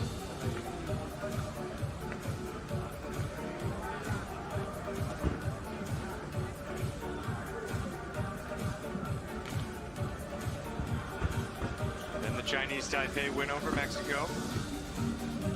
China beat Hong Kong in a thriller 2-1 in the placement round. Lithuania also beat Tunisia by that same 2-1 score in the placement round. As a no-hit zone violation. See it landing in the light gray triangle there. For the first out of the second inning. And another out. Two quick ones to start the second. Then the instant classic between Cuba and Japan. Cuba losing a set for the first time in World Cup history. And then the game we just saw that ended in less than a half an hour ago. France earning a hard-fought straight set extra inning victory over Chinese Taipei. Cuba's defense looking good. A 1-0 lead for the Cubans after 1.5.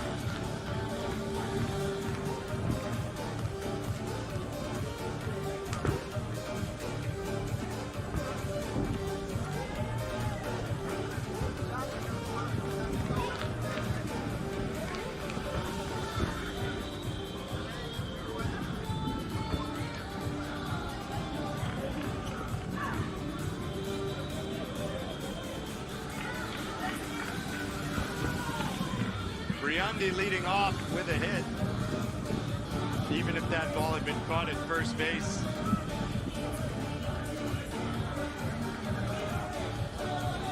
He would have been safe. Now Basabe.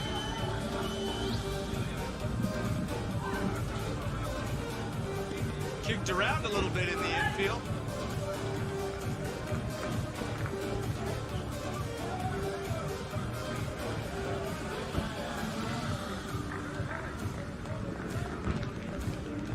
First and second.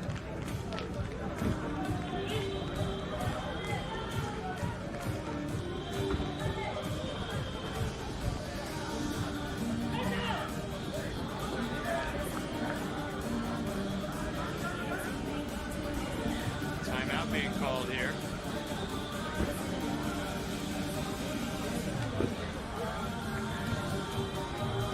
It's a lot of bounces, and her foot came out. Violation, the call.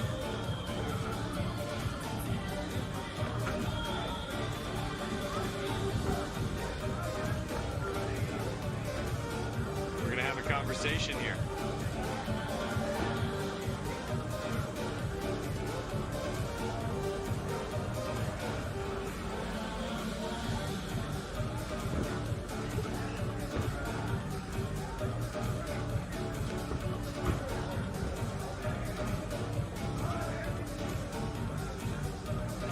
Gonzalez is really not happy with the call. Look at that foot stepping out.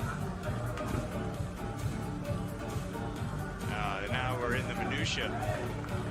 But she's going to be out on the foot violation. Never seen that call before.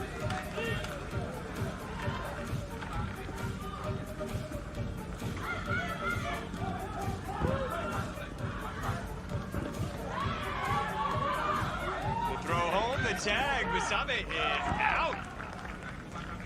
And a very impressive double play.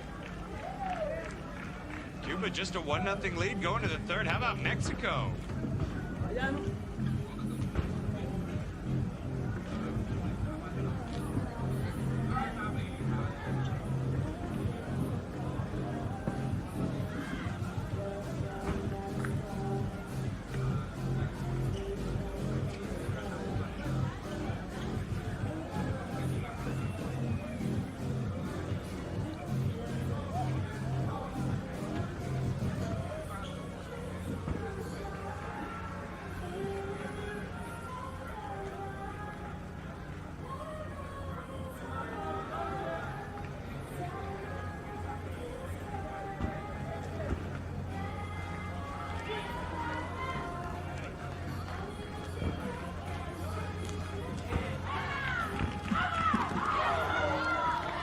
post play at first base, but it was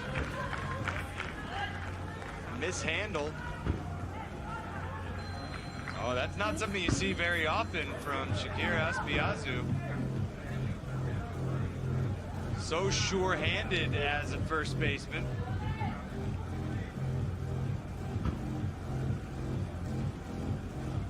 And a little bunt on the right side. They get the out, throw to second, safe there.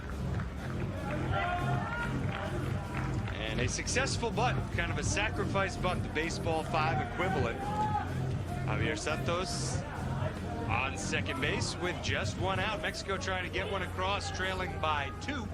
2-0 after 2 in the top of the third now.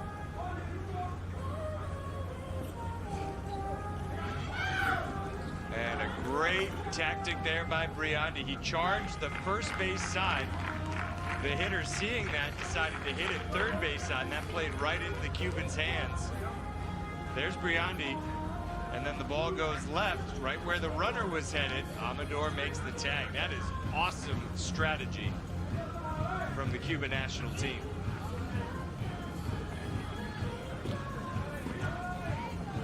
Mexico, though, putting some hits together.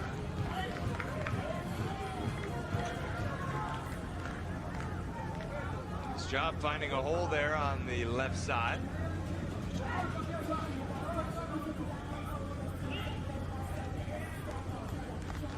Valeria Sanchez with 2 outs and 2 on, up the middle.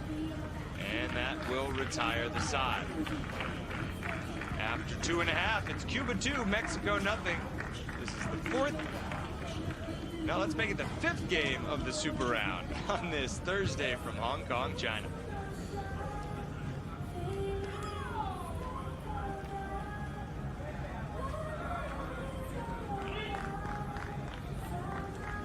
This right here is game number 40 out of 50 in the tournament. So after this, just 10 games left to be played at this Baseball 5 World Cup. Game number 41 to take place on Asia's World City Court, the other venue. And that's a big one in the Super Round between Lithuania and China. And then one more here at Bauhinia Court between Venezuela and Japan. An intriguing matchup. Venezuela and Japan. They are both 2-1. Winner of that game likely to face Cuba in the championship game if Cuba just takes care of business as we expect them to. A little bit of a fumble. And that is going to allow another run to score. 3-0 Cuba with runners on second and third, nobody out. This is where they could start to put together a big inning.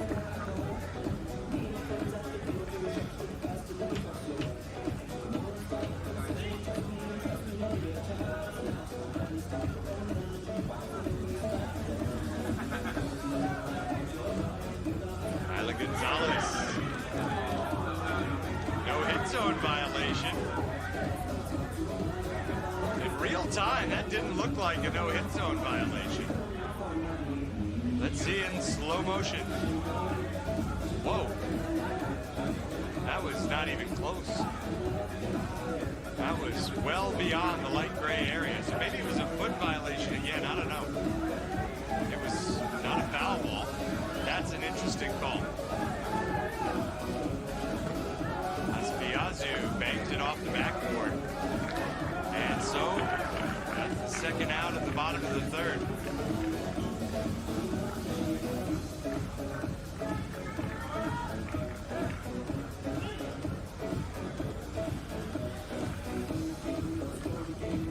Hard hit, right side. Amador's going to drive in one. Sabe scampers back to third. Mexico not afraid to go after that lead runner.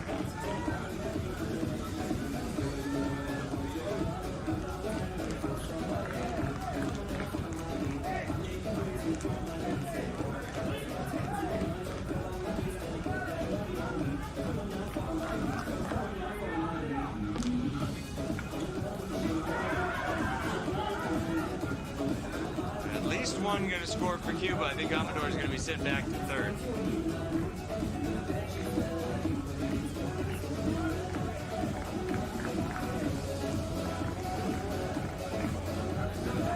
sneaking underneath there and then bouncing out of play.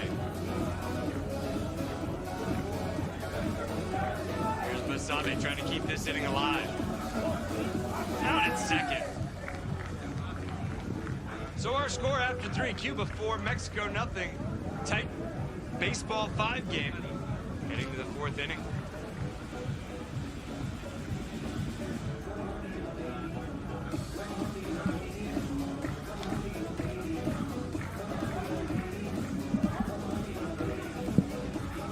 Nice footwork by Omar Lopez at the second base bag.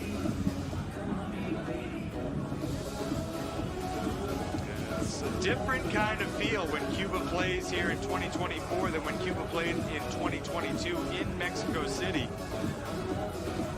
They were really not challenged at that tournament, but they have had to come from behind on a number of occasions in this year's edition of the Baseball 5 World Cup. They have had to come back after losing a set for the first time. And I think that speaks more to the fact that other teams are improving than Cuba falling off in any way. Cuba has basically invented the game of Baseball 5. The first ever Baseball 5 competition took place in Havana.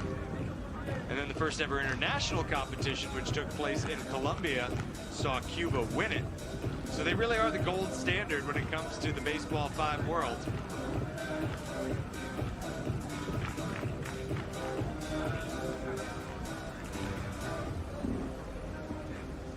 However, they have not run away with games the way they have in years past and in tournaments past.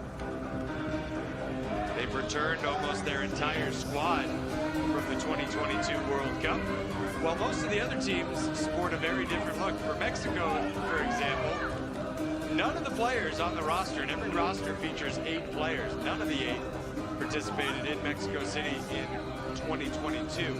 However, a handful did participate in the Youth Baseball 5 World Cup in Ankara, Turkey, which was held last year. The odd-numbered years are going to be Youth Baseball 5 World Cup events. The even-numbered years, senior-level events. And it's already been announced that next year in Mexico, there will be the second Youth Baseball 5 World Cup. And then in 2026 in Italy, we'll have the 3rd edition of the senior-level Baseball 5 World Cup. And beyond that, the number of competing nations will swell from 12 to 16. There's just too many good teams to limit it to 12.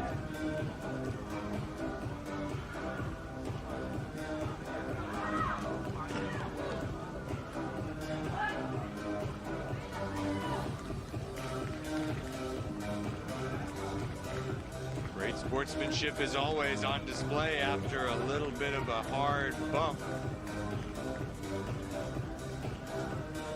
Mexico has a runner on 3rd with 2 outs, trying to score. Top 4. Good ball, and Mexico is on the board.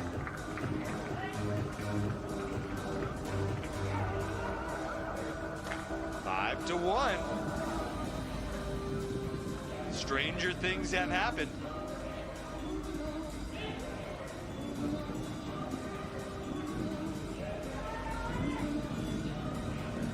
Nice play, Briandy Molina.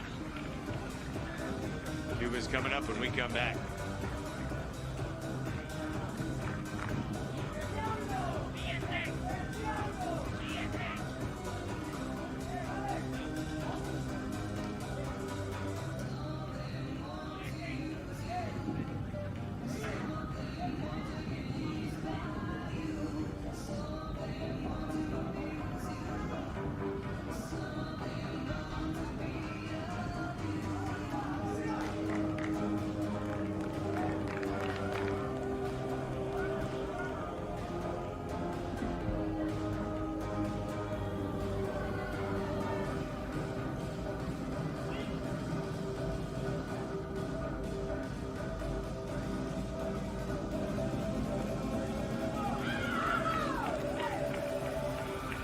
This is where Cuba can add on.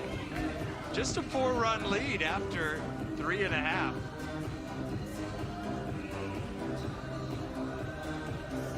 Mexico will have one last chance to try and pile up some runs against Cuba. Not an easy thing to do.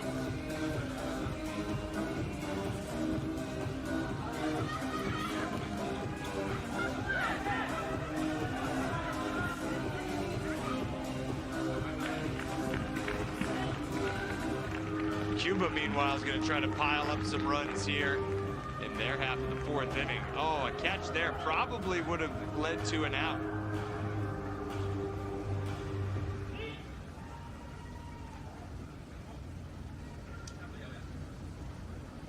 Bounding ball right side. Throw home. Good play by Mexico. Aspiazu avoided the tag, but she missed the batter's box. She left the landing area. So that's going to be the first out of the inning. A run does score on the play. That's the run for Hyla Gonzalez.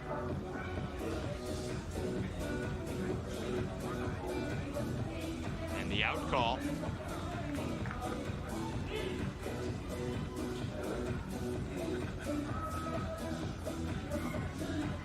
Riandy Molina.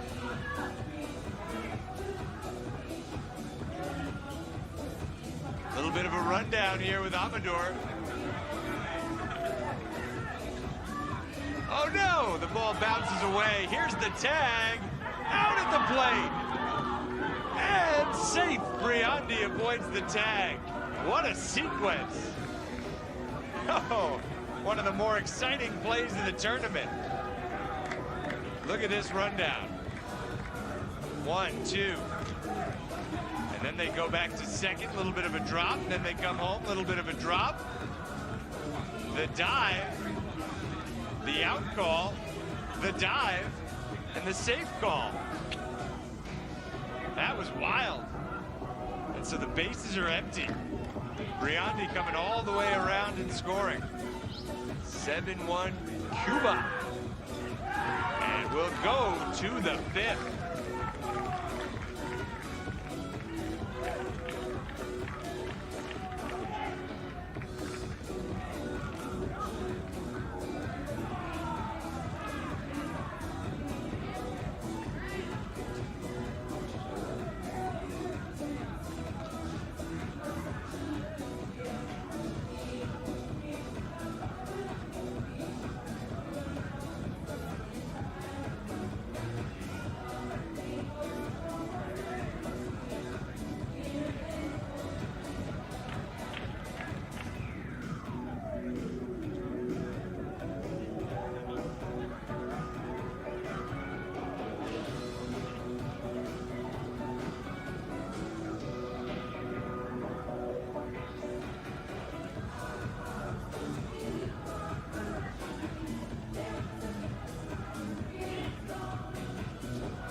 This is it for Mexico, the last chance in the first set. It's a best-of-3 series, so Cuba's going to have to win 2 series to remain perfect. 2 sets, rather.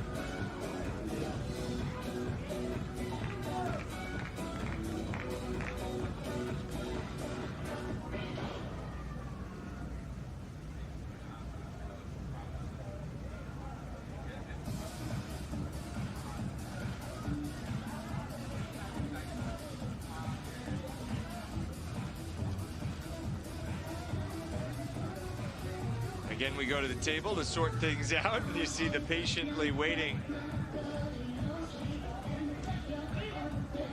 batter for Mexico, Valeria Sarmiento. Swings the right arm, and it's a foul ball for an out. Every foul ball is an out.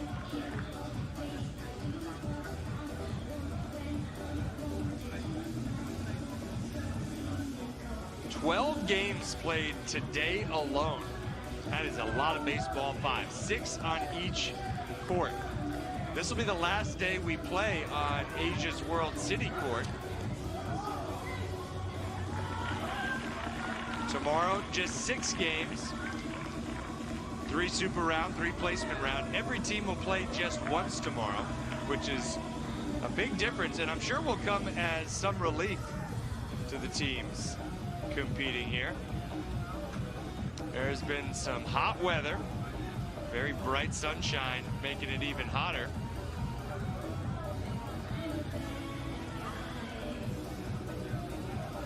But tomorrow, everybody just plays 1 instead of most days where everybody has played 2.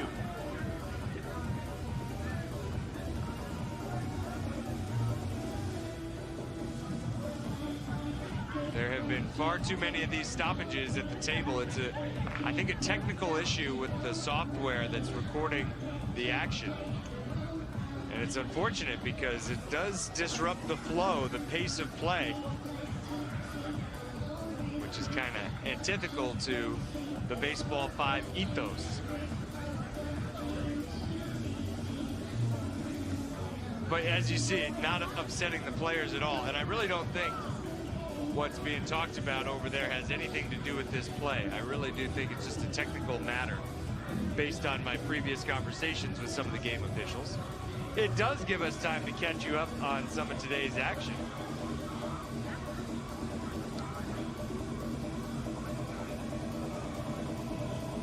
Hong Kong, China, the host nation, winning for the 2nd time. A big win for Hong Kong, China. They beat Australia in straight sets, 5-4 and 4-2. So a couple of very close calls for Australia, participating in a B5 World Cup for the first time.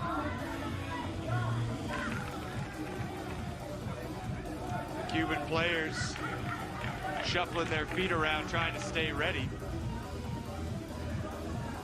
It's really unusual if you're a Baseball 5 player to be having to stand around during these delays. This is not the way this game is usually played. But you see again, not upsetting anyone. And now the players will start to throw it around and keep moving. There just wasn't any of this at the first edition of the Baseball 5 World Cup in 2022. And the biggest difference is that now there's a tablet and some software involved. And as they sort it out at the table, we'll look at the sights of Hong Kong, and I'll step away.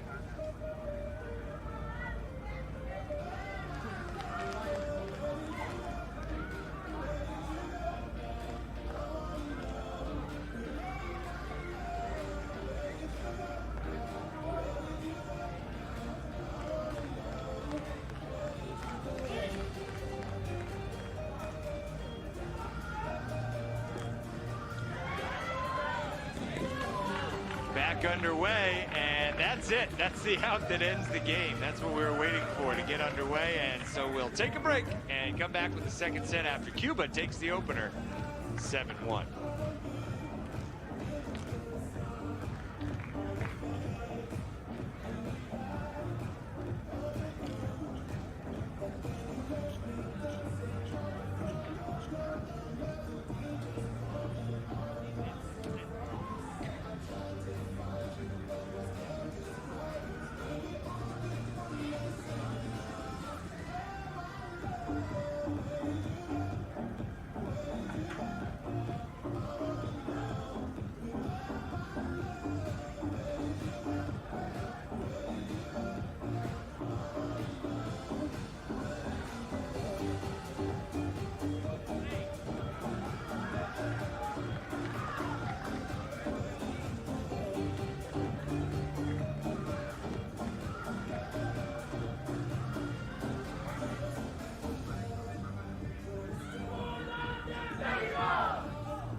with the second set, and Mexico looking for a little bit more offense after dropping the opener 7-1 against Cuba.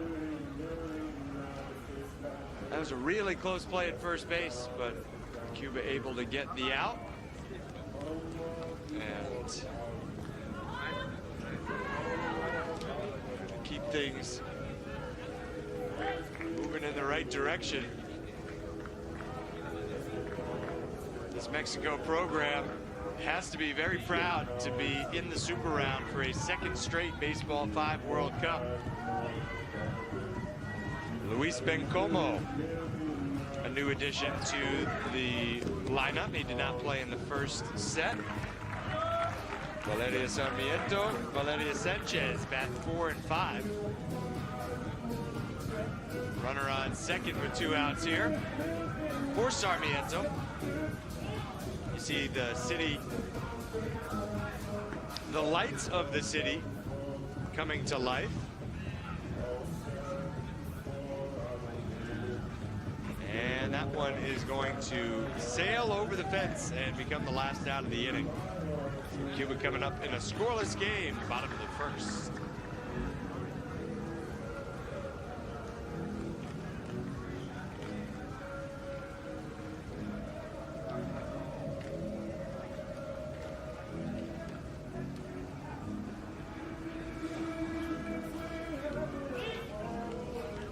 Orlando Amador, Briandy Molina, Yeliana Otamendes, the top 3 in the order. And now that Amador is reached, we'll see Ayla Gonzalez, and Chiquera Aspiazu is batting 5th.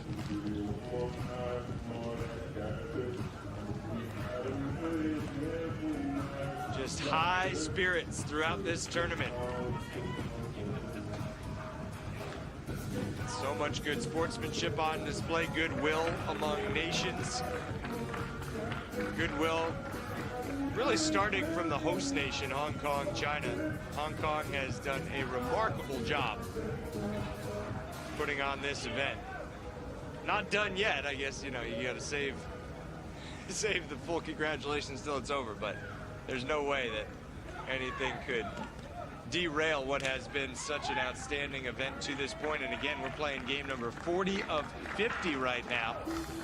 The days will get shorter from here on out, just 6 games tomorrow, 2 on Saturday. And on Saturday, the first game will determine the bronze medal winner. The second game will crown a world champion. A little bit later in the day, 3 o'clock for the bronze medal match, and then they play for the world championship under the lights at 6.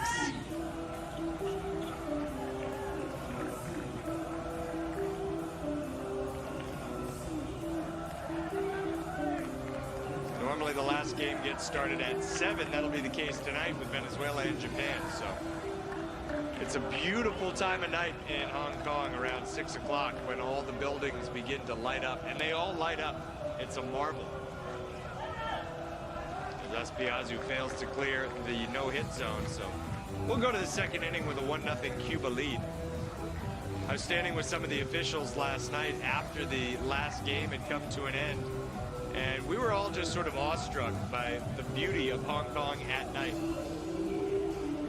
I've never been in any city like it, where all the buildings light up different colors. It's a city of skyscrapers. I believe more skyscrapers per capita than any place on earth. I've just thought of it in my 2 trips here as the most vertical city I've ever been to. And my first time here, I wasn't quite as aware of just how multicolored these skyscrapers become at night.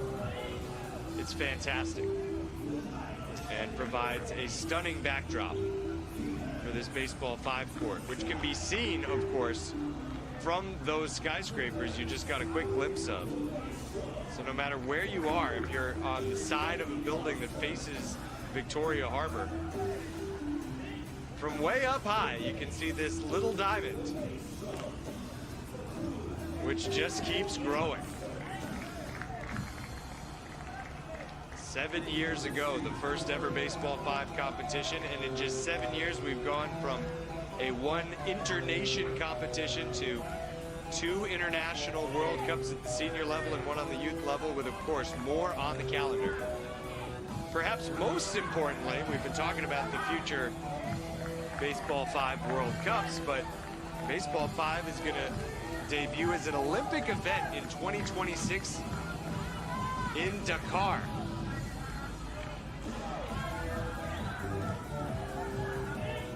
Dakar, of course, a city in Senegal in Western Africa. And West Africa's Dakar will host the Youth Olympic Games in 2026. And while the program has been slimmed down in many aspects, one thing has not changed, and that's Baseball 5 is on the program.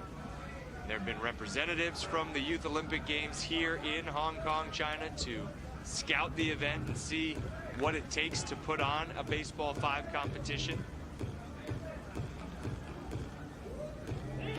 And that, again, will be less than 10 years after the discipline was launched. I first heard the term Baseball 5 in the summer of 2017, and at that point it was just an idea. And to go from idea to on an Olympic program in 9 years' time, not sure there's a sport in history that could say that. It's accessible. You don't need a lot of space. You don't need a lot of equipment. As a result, you don't need a lot of money. You don't have big rosters, so you don't need to travel with a huge entourage. There's certain sports that when you bring a whole team out, you've got to bring 30, 40 people, plus a lot of equipment. In Baseball 5, a delegation is usually made up of 10 people and no equipment. All you need is a ball, and that's provided once you get there. So there's a lot of reasons why Baseball 5 has grown as quickly as it has. But the accessibility aspect and the fact that it can be played everywhere is no doubt one of the leading factors in its growth.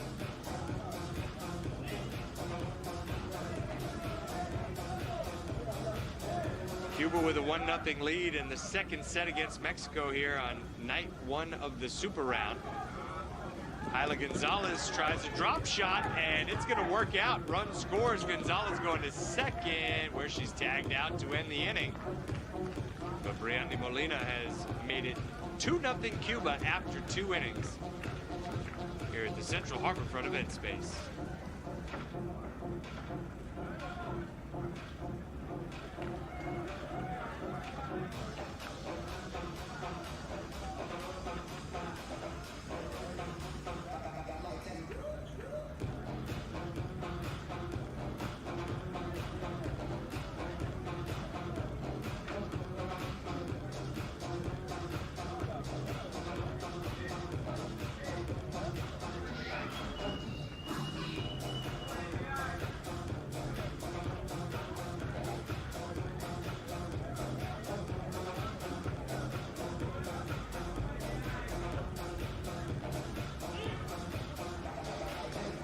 Off we go into the third. Valeria Sarmiento for Mexico leading off, as she always does, taking a look around the infield, taking around the defense. And in this instance, rounding out to the right side, she'll be followed by Valeria Sanchez.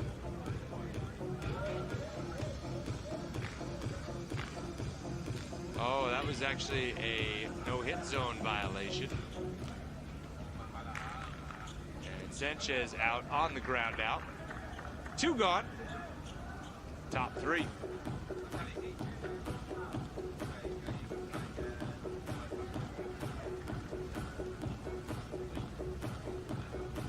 Top of the order, Omar Lopez.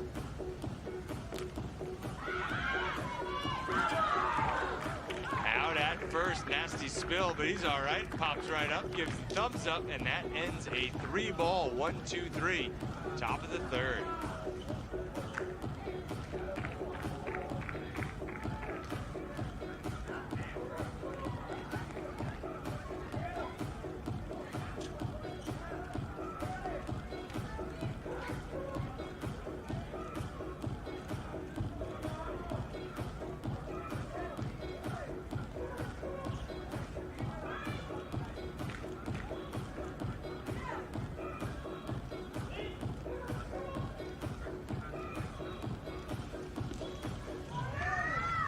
Bottom of the third begins with a base knock.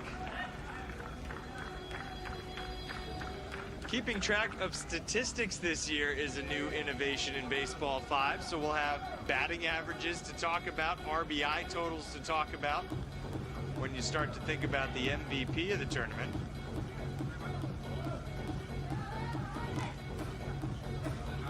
The MVP of the first edition of the Baseball 5 World Cup was Briandy Molina for Cuba, who's about to come up with runners on the corners and nobody out in the bottom three.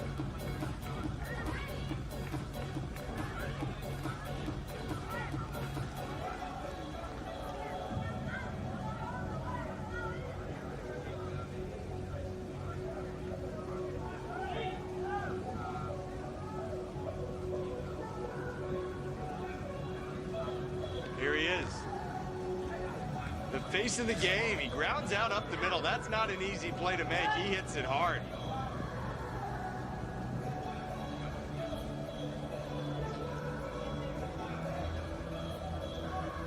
Tip of the cap to Luis Bencomo making that play.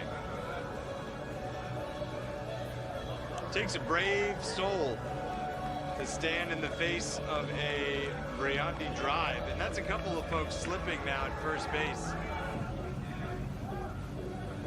All these hot days starting to create a little bit of footwork malfunctions. A run comes in for Cuba. They build the lead to 3-0.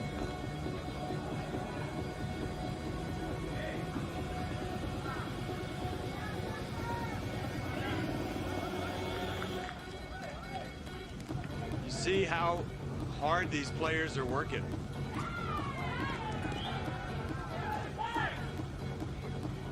First and third.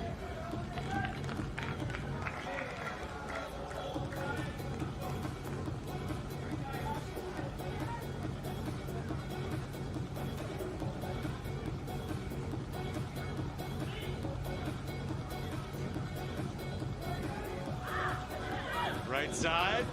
The flip to first for the out. That's 2 gone. Another run scores. 5-0 Cuba. They won the first set 7-1.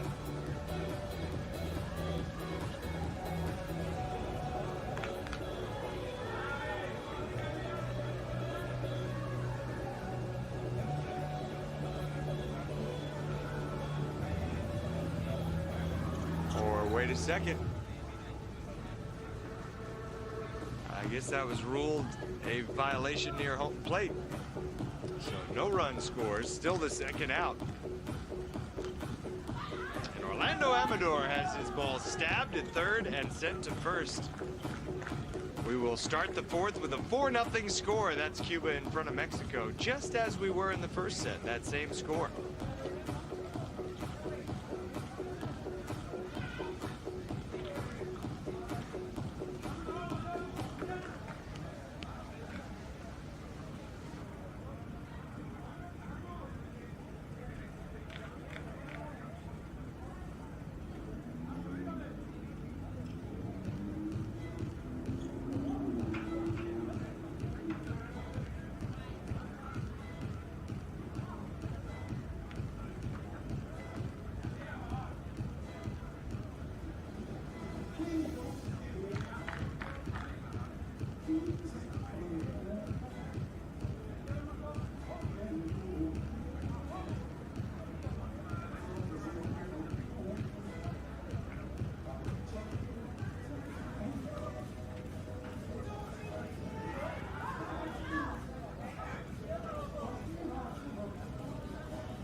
Grounded to third, a little bobble. Good recovery.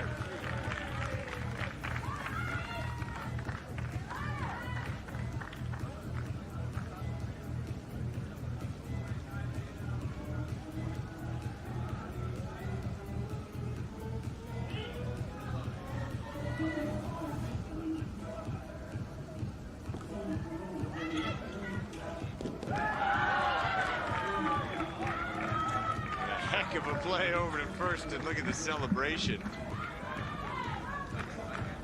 It's not Aspiazu, who's the usual first baseman for Cuba. Big stretch by Ileana Otamendes to get the second out of the fourth inning.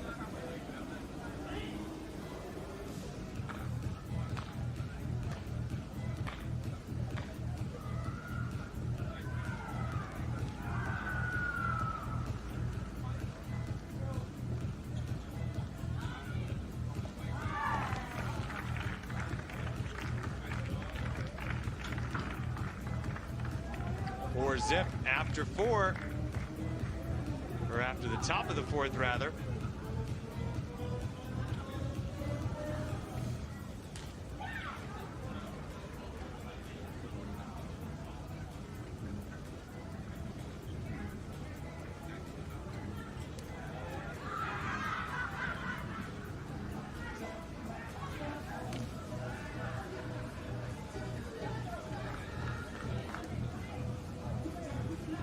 Might be the last look we get at Cuba tonight.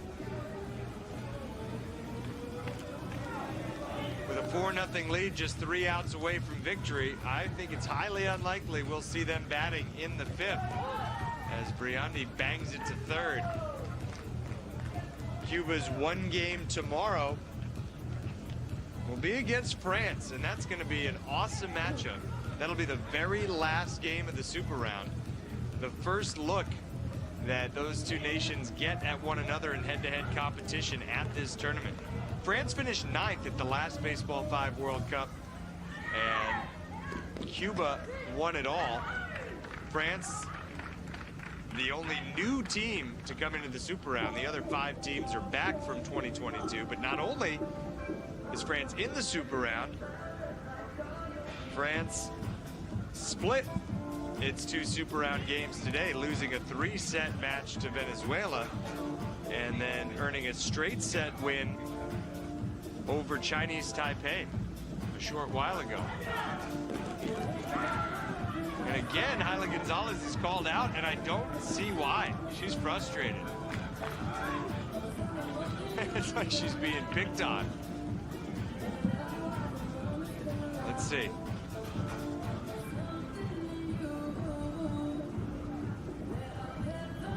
I don't get it. That's 3 times that she's been called out for some sort of violation at home plate that I haven't been able to identify. And now ground ball to short, flip to second, side retired.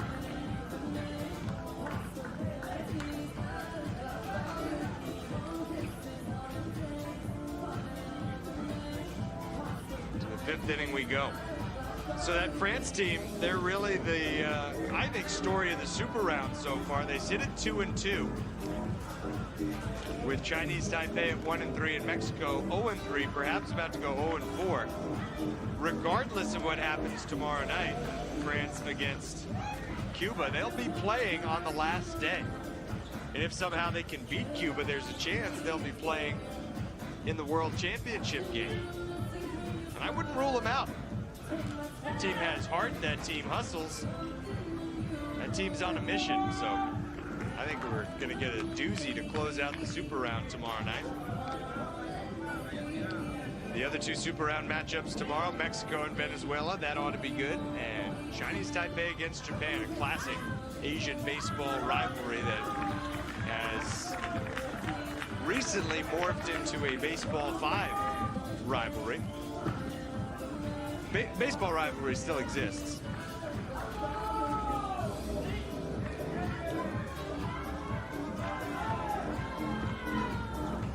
And with 2 outs, Mexico stays alive. This Mexico team can walk away from this game with their heads held high. 7-1 and maybe 4-0. Maybe they get on the board. Who knows? Maybe they put a few runs up. Not over yet. That last out, the toughest.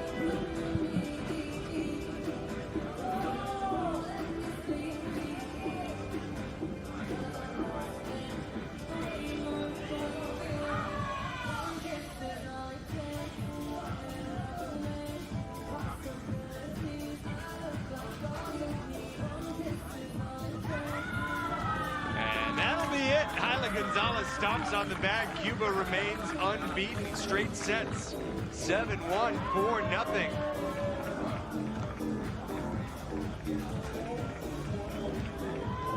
Cuba is 7-0 at the Baseball5 World Cup. 2 wins away from back-to-back world championships and celebrating at center court. Thanks for tuning in. We have one last game for you from center court. Love the celly. It will be between Venezuela and Japan, and it ought to be good. It starts a half an hour from now. We'll see you there.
Represent the officials for this match are home plate official Wong Chuk-kyu from Hong Kong.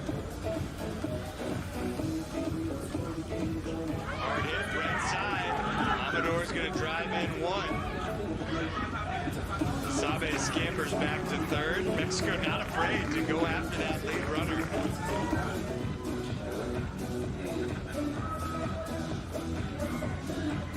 Randy Molina.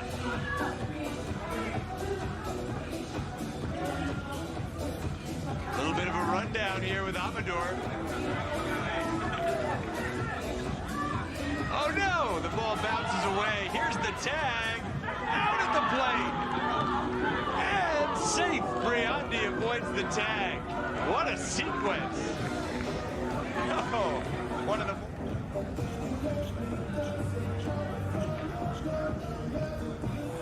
It'll be a little bit later in the day. 3 o'clock for the bronze medal match. And then they play for the World Championship under the lights at 6. All these hot days starting to create a little bit of footwork malfunctions. It will be between Venezuela and Japan, and it ought to be good. It starts a half an hour from now. We'll see you there.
Good evening, ladies and gentlemen. Welcome to the Central Harbourfront Event Space, Hong Kong, China, here on Harbourfront Court. For game number 42 of the second edition of the WBSC Baseball5 WorldCup between Venezuela and Japan. Representing the visiting team of Venezuela are the starting players: Luis Marquez, number 13, number 22, Humberto Molina, number 10, Jose Alvarado, number 9, Jocelyn Sosa, number 5, Yoelis Colina, and the rest of the players are Aleiber Martinez, number 14, number 21, Marvel Diaz, number 18, Genesis Gonzalez, the head coach, Leobaldo Zorrilla, and coach, Ángel Delgado. Representing the home team of Japan are the starting players: number 5, Tsumi Kami, number 8, Takuya Shima, number 36, Ayato Kotaku, number 6, Takutomo Kushi, number 1, Ayano Kasuta, and the rest of the players: number 35, Taishi Motoki, number 0, Miho Oshima, number 17, Miko Kawaki, the head coach, Misuki Nakahama, the coach, Kenta Wakamatsu. The official of this match are home base official Tony Jones from USA, first base official Nohada Hamid from Malaysia, second base official Wang Chantu from Hong Kong, China, third base official Inoki Yubalahu from Fiji, table official Eva Mo from Hong Kong, China。各位先生、女士們，大會即將會播放委內瑞拉國歌，請大家起立及肅立，面向國旗並隨舞致敬。Ladies and gentlemen, this wife of the anthem of Venezuela.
請各位保持站立，跟住會播放日本國歌《And the Anthem of Japan》。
坐下。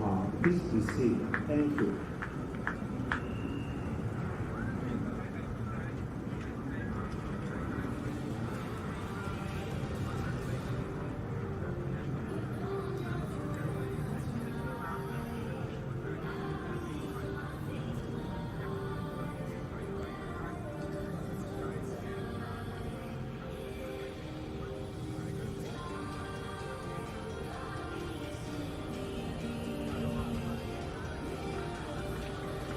Welcome back one last time on this Thursday in Hong Kong, China for the last Super Round game of the day, and this one ought to be good. They've all been good, so that's why we know this one ought to be good. It's Venezuela and Japan, two teams that, well, they've had different starts to their day.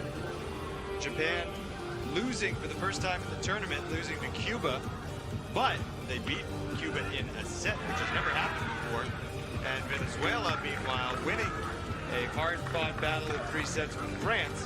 So really, two teams that have already left it all out on the court once, about to do it all over again under the lights. Craig Durham, happy to have you with me as we look at our international umpiring crew. Tony Jones from the United States in home plate, kind of the crew chief. Umpires from Malaysia, Hong Kong, and Fiji out there as well. And Marquez ready to get the action underway. Drives it up the middle. And it's a pretty good start for Marquez, who gets things off to a better start than he did earlier. Marquez had a slow start in the win for Venezuela over France. The entire Venezuela team did. There's no other way to put it. Venezuela went through the first entire set without scoring. They were shut out 1-0, the final score of that opening set. And it was once the second set got going that the offense started to heat up, and then they just got better and better as the affair went along. But look at this, totally different for Venezuela. First 3 runners reach base safely. They lost 1-0, then they won 5-3, then they won 8-1. So the offense, as you see, 0, 5, 8, just kept getting better. And in the case of Japan, a couple of low-scoring tilts with Cuba, few low-scoring tilts with Cuba. And this is an awesome start for Venezuela. A 2-0 lead. For Japan, they won the first set 3-2, and we've said it a lot today, but we'll say it again for those who haven't heard it yet. First loss for Cuba in a set in Baseball 5 history. Cuba's sticking around to watch this one. Very good chance that the winner of this becomes Cuba's opponent in the World Championship final on Saturday. Cuba guaranteed a spot in the World Championship. They will be defending their title from 2022. Now line drive off the wall from Marquez. Big second out of the first inning.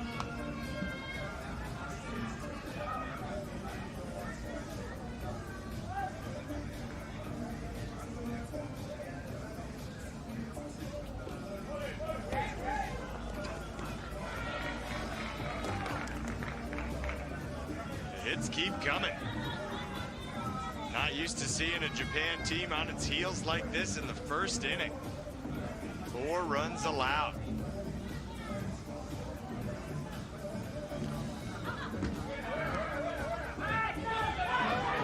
And again, the out call. It hit the wall on a fly. We are done with the top of the first, but a good one for Venezuela, a 4-0 lead.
Mikami leading off with a ground out.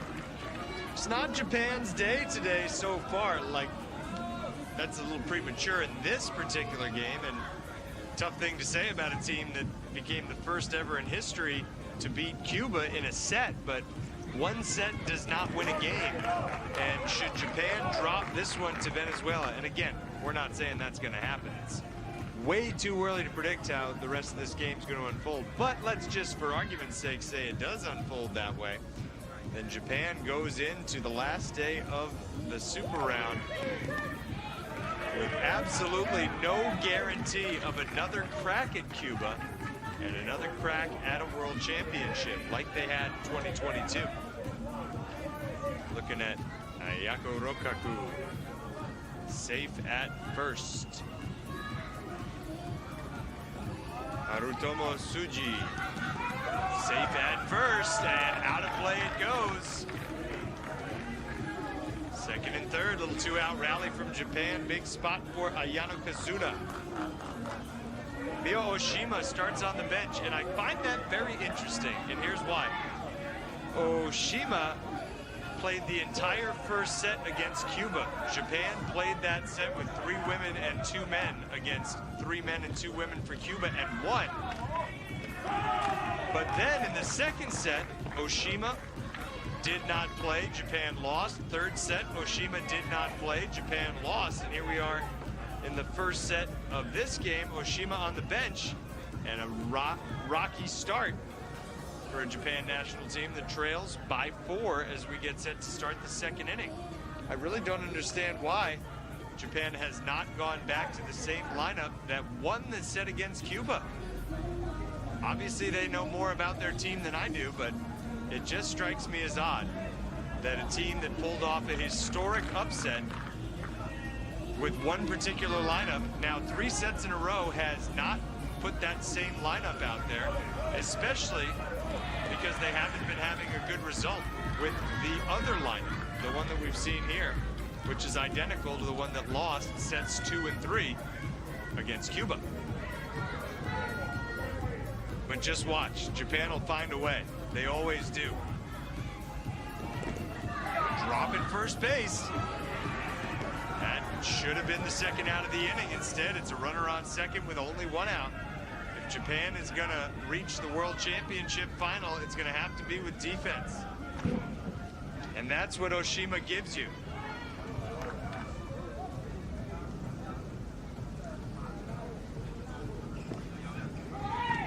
Well-placed ball up the middle. First and third and 1 out. Again, after the error at first base, that's where you see Venezuela getting to work.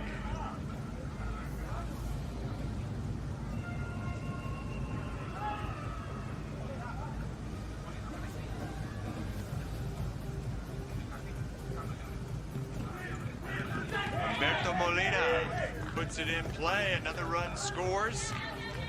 A 5-0 lead with still just 1 out.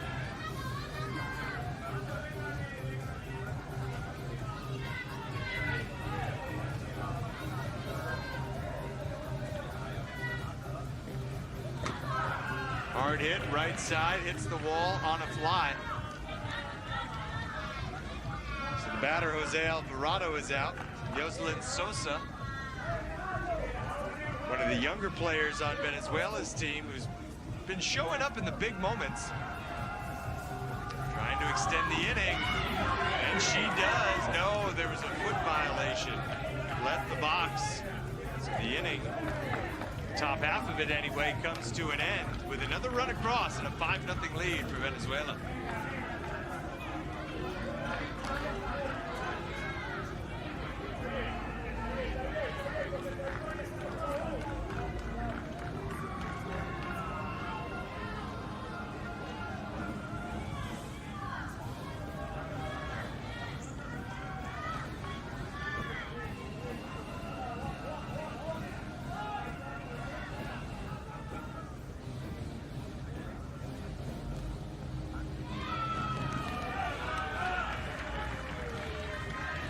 Lead off hit for Mikami.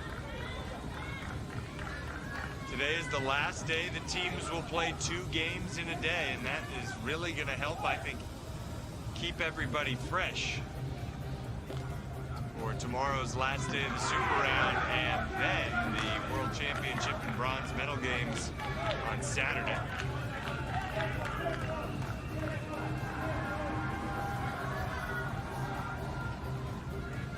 Over on Asia's World City Court, the last game on our second venue being played as we speak between China and Lithuania.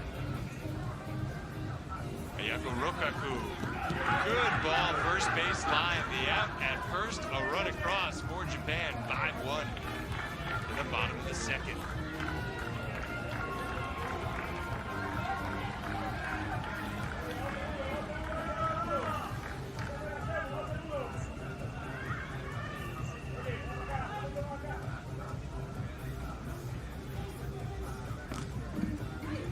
Nice snag. Left-hand catch for Molino.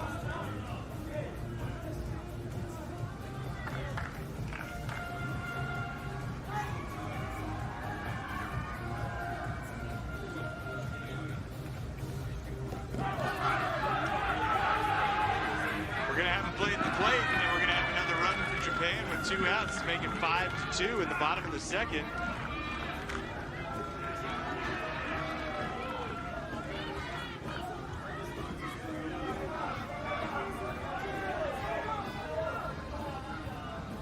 Had that ball been caught clean at first base, I think the runner was out, but instead we play on with Mikami. Taking second base, Venezuela happy to let him have it as long as Kazuda is not able to score from third.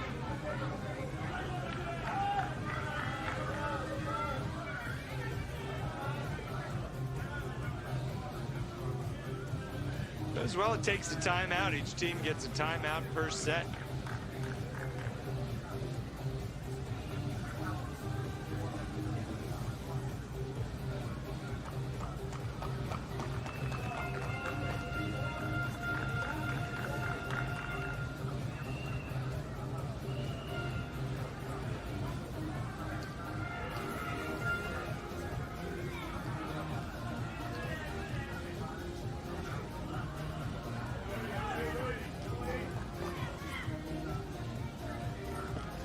After the timeout, Venezuela is able to get out of the second inning.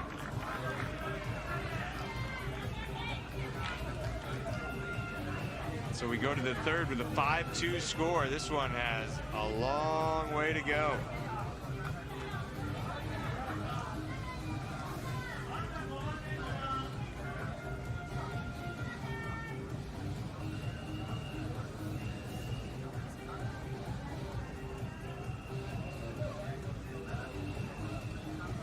Again, some teams, maybe you grab a 4-0 lead in the first inning and you can put it in cruise control the rest of the way. If you're Cuba, maybe playing in the group stage against certain teams, but if you're Venezuela, do not get comfortable with Japan only down by 3. You got to continue to play the way you have been, scoring in each of the first 2 innings. And Yoelis Colina beat by that throw. And now we'll roll it over the top of the lineup again and see Luis Marquez.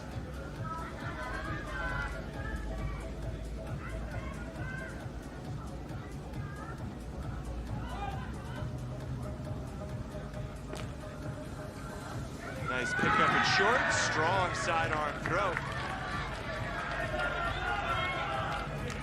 That's Takuya Shima making out number 2.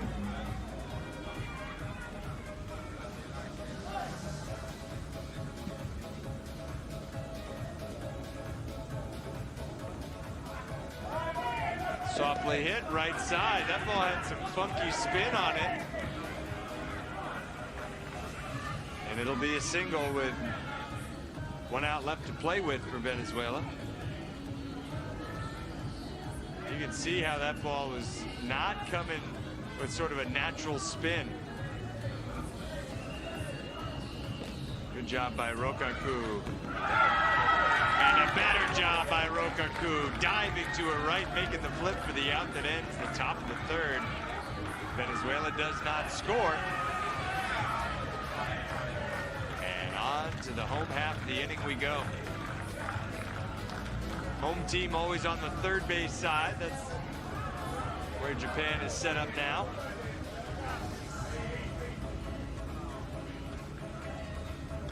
The Cuban team sitting right over their shoulders, scouting for the World Championship final. These are their likeliest opponents, though. There is still a chance it could be France. Chinese Taipei and Mexico have been eliminated from contention to play for the World Championship. Mexico cannot win a bronze medal either. Chinese Taipei still has a slim hope of competing for bronze, but it's likely that we'll have Cuba, Japan, Venezuela, and France on the last day. And we know Cuba's playing for gold. That leaves one very large opportunity for one of these three teams, Japan, Venezuela, and France. All currently with 2 wins. France 2-2, Venezuela and Japan both 2-1. So whoever wins this, the leader in the race to get to Cuba on Saturday as we head into tomorrow's last day of Super Round action. And after 3, it's 5-2 Venezuela.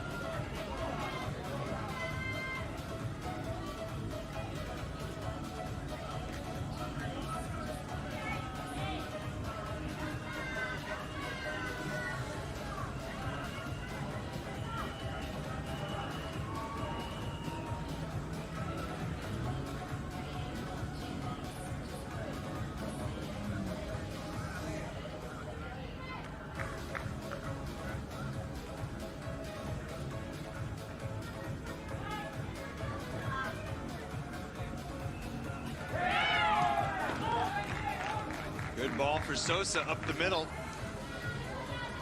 She's a stud. Yoselin Sosa. You wouldn't walk by her and think she's a star athlete at this tournament that has players who are like literally twice her size, but really she is shining for Venezuela night after night. And that's another part of Baseball 5. It's not always about the size of the player. There's a huge mental aspect to this game. And if you know where you want to go with it, you can read a defense, you can anticipate a defense's movements. It can really work well for you. And that's what Marquez tried to do right there, but he did not clear the light gray no-hit zone. By the slimmest of margins, he didn't clear it, but he didn't.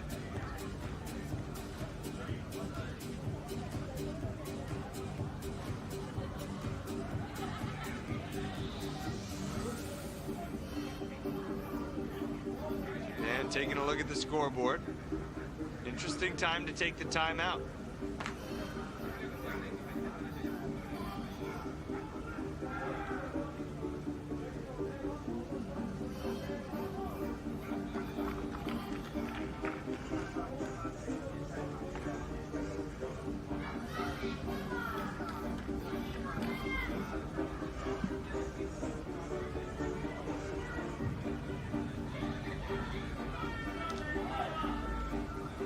So after the timeout with 2 outs and Sosa on first, it's a line drive caught to end the top of the 4th inning.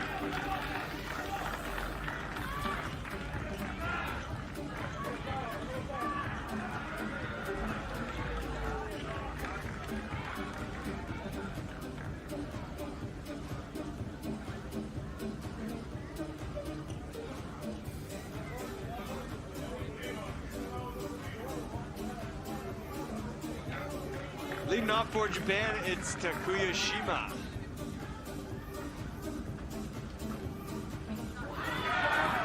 Nice job by Shima dropping it in front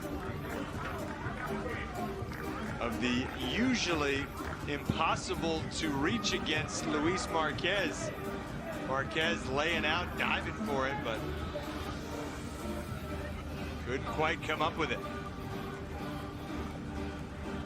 Now an opposite field poke and a base hit for Rokaku.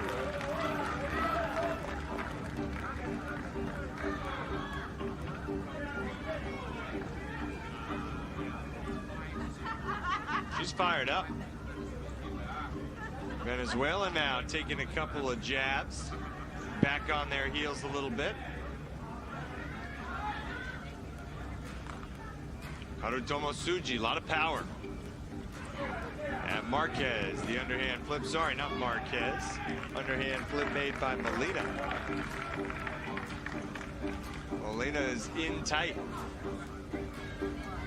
And all you got to do is knock it down. When it's hit that hard, you usually have time to get it to the base. And now a little pop shot, first base side.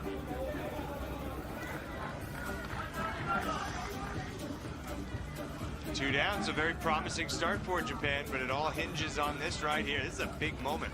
Late in the game, bottom of the fourth, second and third, two gone. And it's Shun Mikami.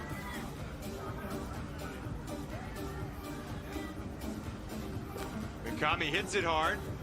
Marquez has it, and on to first in time for the out. So we'll go to the fifth. Still 5-2 Venezuela. They're making that early lead stand up. The 4 runs in the first, adding 1 more in the second.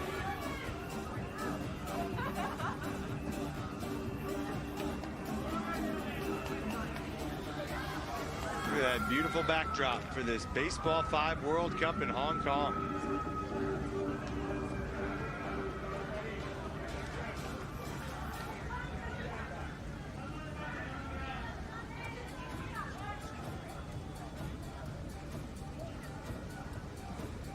We start the 5th inning in the 3 slot in the Venezuela lineup. Diving effort. You see some players in this tournament wearing the knee guards. Almost everybody for Japan. It is not a soft landing ever when you go down for a ball in baseball 5. Nice flip to second. Nifty play right there.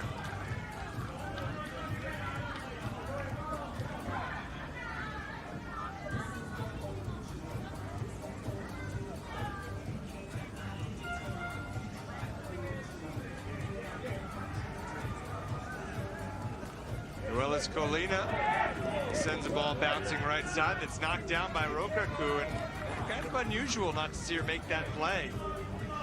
Actually, it may have been, and it was, the first baseman Ayano Kazuda. Could not get that ball firmly in her grasp, so Marquez will have a chance to blast it. Not a clean catch, but a nice knockdown, and the lead runner retired. And this is it for Venezuela if they want to add on.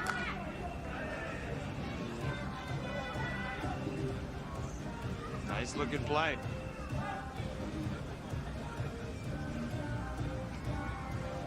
Humberto Molina took an extra long read of the defense, and a good ball right there on the right side. That was a really crafty at-bat.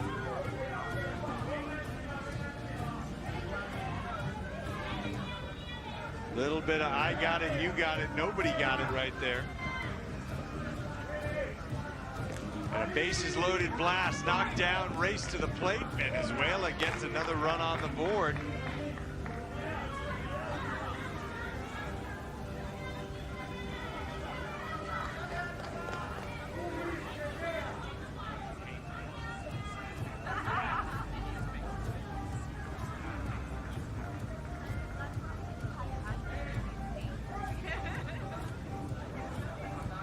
Yoselin Sosa up the middle, and Rokaku to catch.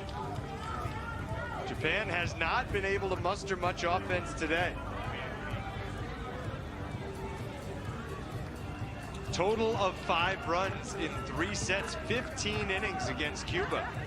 So the idea that they're all of a sudden going to come up with 3 to 4 extra innings or 4 to walk off winners in this opening set, I don't don't know. I don't want to say you don't have a lot of hope because we know how good Japan is with the odds stacked against them. And we know how they've been a leader in the Baseball 5 movement from the beginning. But it is going to take some effort here against a high-quality opponent. Rokaku, right side, knocked down. First and second.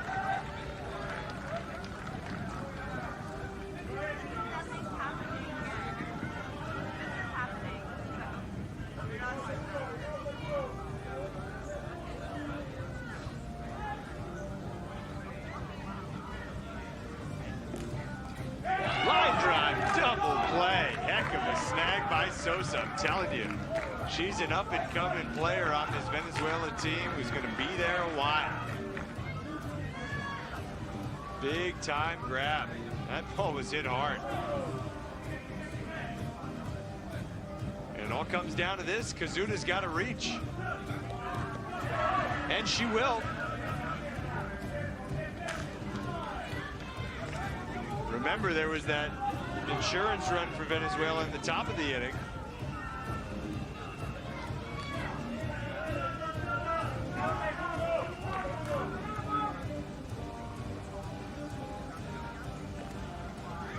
Now a ball that's fair. Got off the wall on a hop, so Japan scores. Tying run coming to the plate. It's going to take about 4 more hits for Japan consecutively if they're going to force this game into extras. Already 3 consecutive, so let's see. Can they keep counting? Takuyashima blasts it up the middle. There's 1 more you can count, and now the tying run is on first.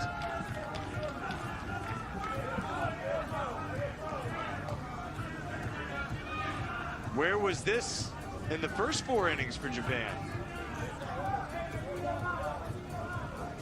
Rokaku takes the rock.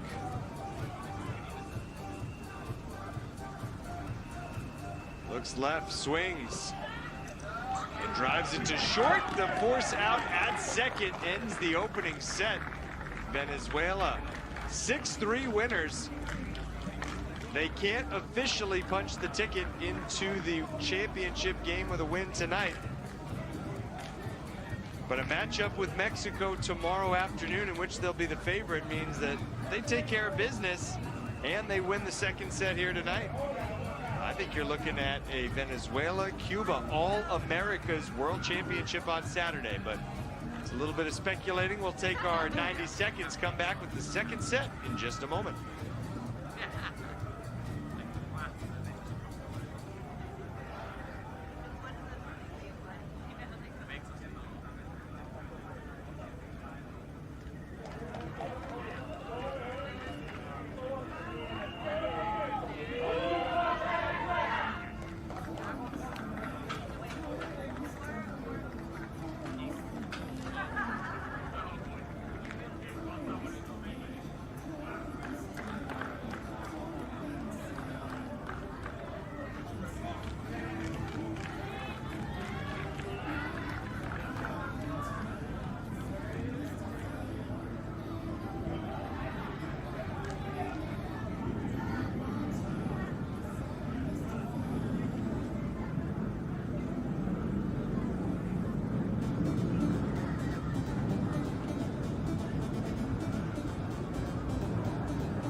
Great hustle from Marquez to kick off the second set.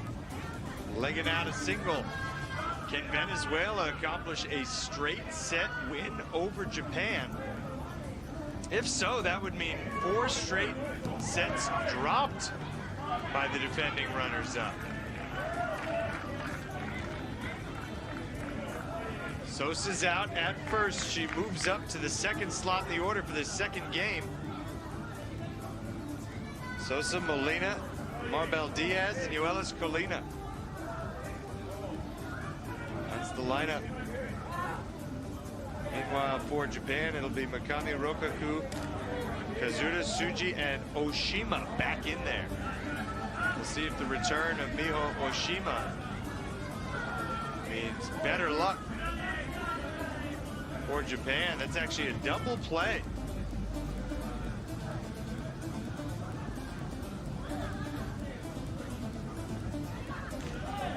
Two outs at the top of the first inning. No. I don't know what happened. They actually changed the call at first base. And now Sosa lines out. So that last Sosa smack didn't count.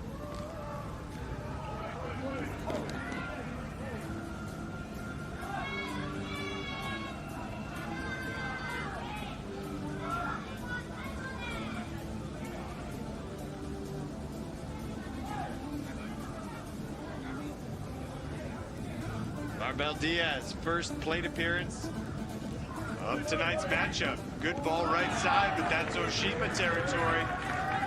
And a scoreless first for Venezuela. Powerful swing right there from Diaz.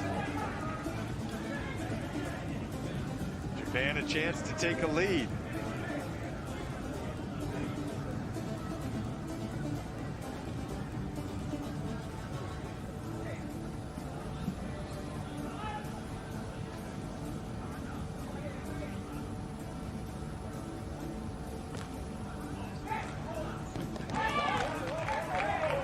Strong throw from Yoelis Colina.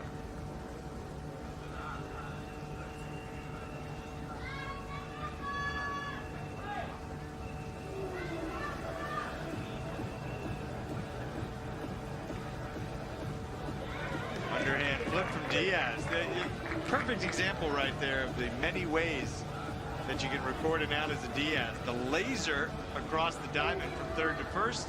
Soft underhand toss, same result. In the no-hit zone, so out. 1-2-3 goes Japan in the first. Still looking for their first lead tonight against Venezuela.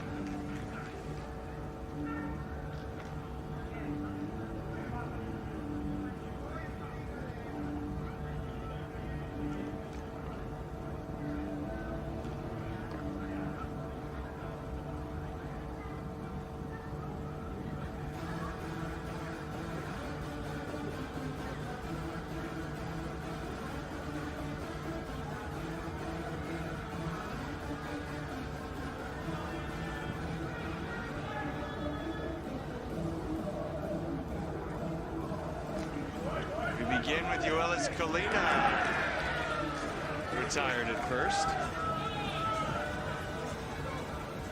Something interesting we were talking about earlier today.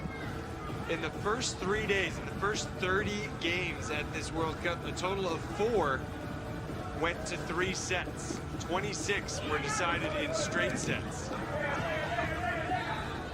Marquez is going to be on second with 1 out here for Venezuela. Today alone, we played 12 games, which itself is noteworthy. But 5 have gone 3 sets.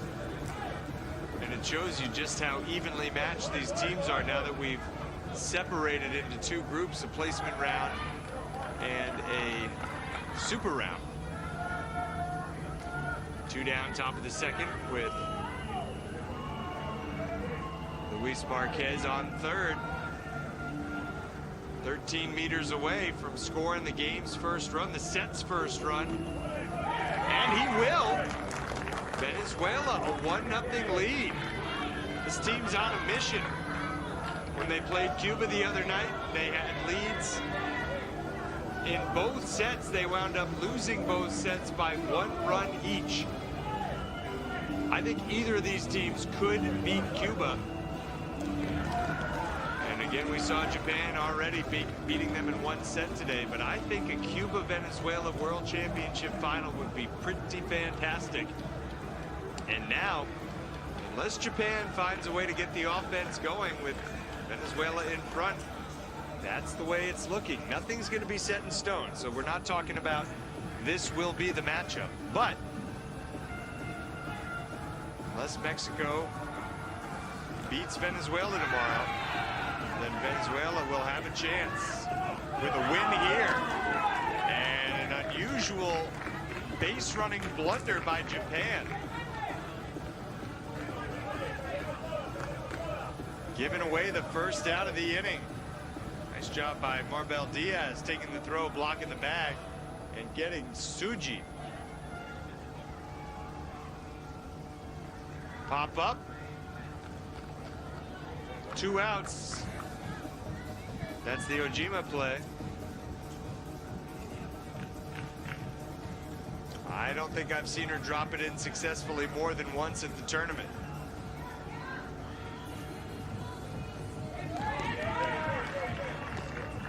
One, 2, 3 goes Japan. Very quiet bottom of the 2nd inning, so Venezuela coming back up in a minute.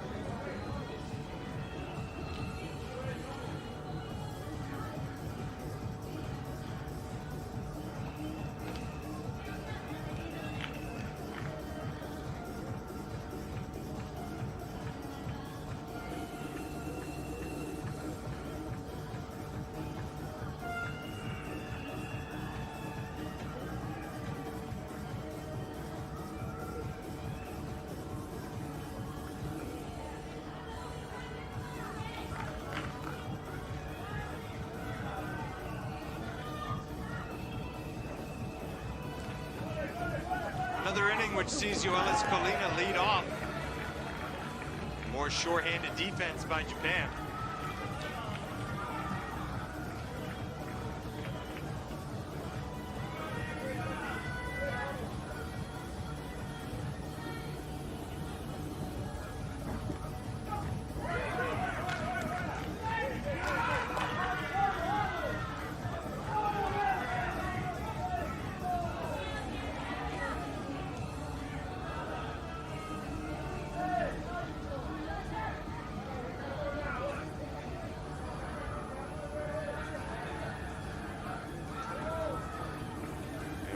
Discussion here. The officials will get together. I didn't see the questionable play there.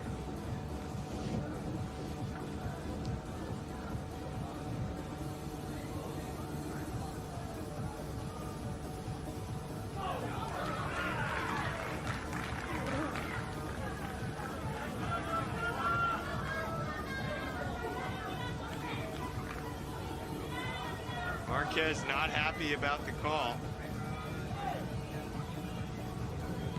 It was called direct off the wall. And it's a 1-2-3 third for Venezuela. This game flying along. Venezuela in front.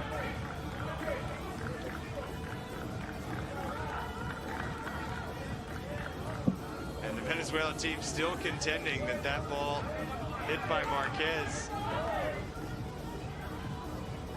hit the ground before it hit the wall, but time to forget about it and just focused on defense. 2-3-4, Rokaku, Kazuda, and Tsuji. Fair, no, foul ball, and out. Down goes Rokaku to start the home half of the 3rd inning. Both Japan and Chinese Taipei, teams that finished 2nd and 3rd in Mexico City, have struggled throughout this tournament to score runs.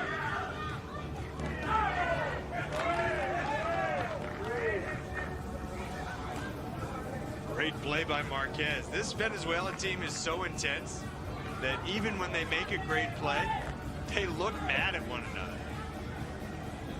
That's what I mean when I say they look like they're on a mission. Nothing is good enough.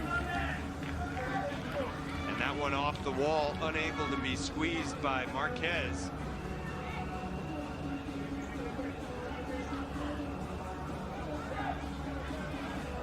Miho Oshima. Almost able to beat it out. Moves the runner. Or sorry, that's the last out of the inning. Good hustle, close play. But on to the fourth we go.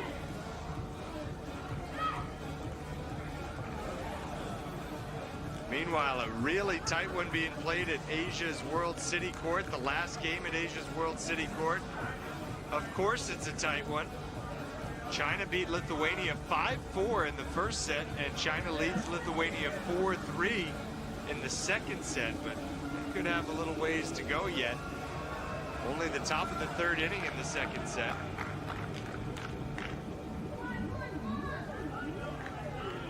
China batting in the top of the third, looking to add on to that 4-3 slim lead. I think both Lithuania and China have to be very pleased with how well they've played in this tournament. China debuting at a Baseball5 World Cup, Lithuania, the European champions.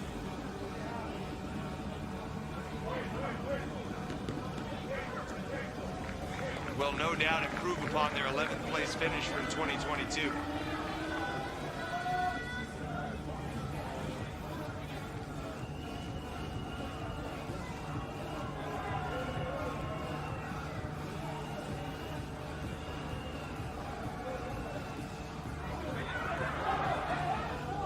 Good catch there. Was it a catch or was it a violation? Oh, it was a foul ball. Very clearly a foul ball.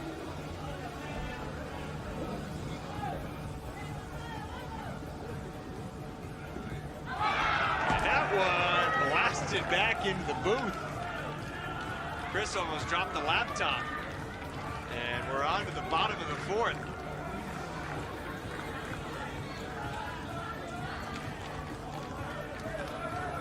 Yikes, that's as close as we've gotten to a ball coming in here.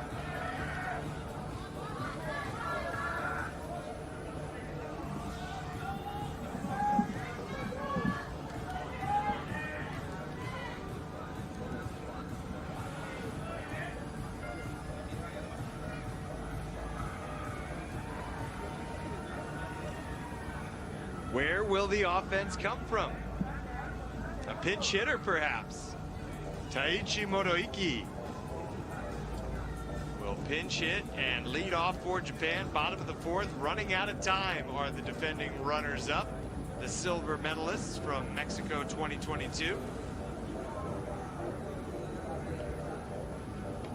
And it does take a moment when there's a substitution, a pinch hitter, to take care of the housekeeping, the paperwork.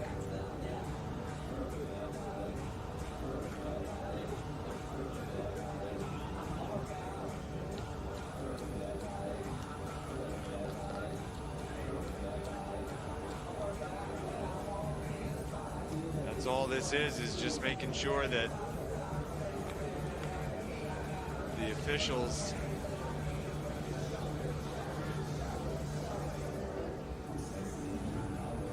log the pinch hitter into the software, and that now having been accomplished, we are ready to play. Great stuff tonight.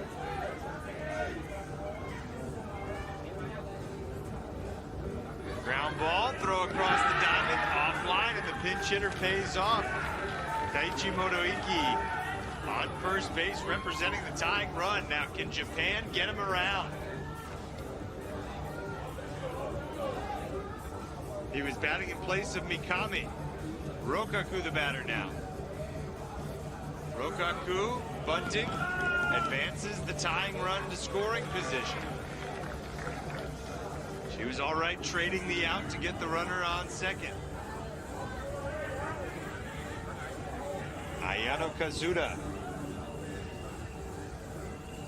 pushes it on the right side, and there's the tying run at third. Venezuela knows better than to make that extra throw. They call time, and Taichi Motoiki is right there, 13 meters from tying the game in the last of the fourth.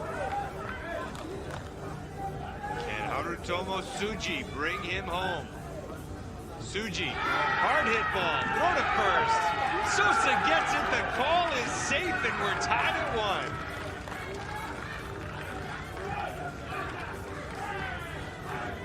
What a pick by Sosa at first. It was the initial bobble before the great throw across the diamond that allowed Japan to tie it. But that's all, just tie it. We go to the 5th inning with the score 1-1.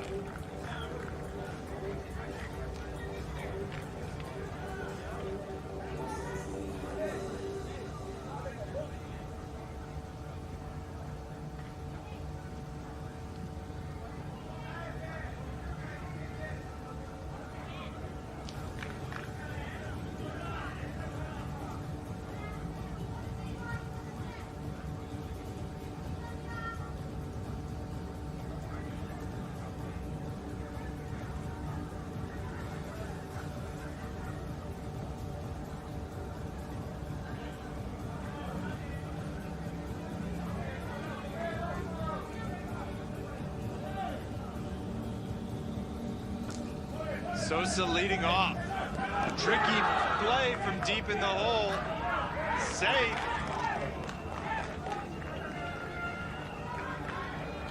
Mikami had to leave her feet.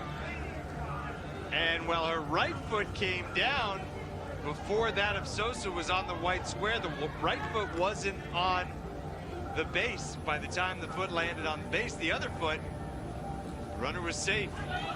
And now a ball that goes off 2 left side fielders and winds up in second for a force out. Great team defense, 3 players involved in the first out of the 5th. And now it's Marbel Diaz time. The runner Humberto Molina has good speed.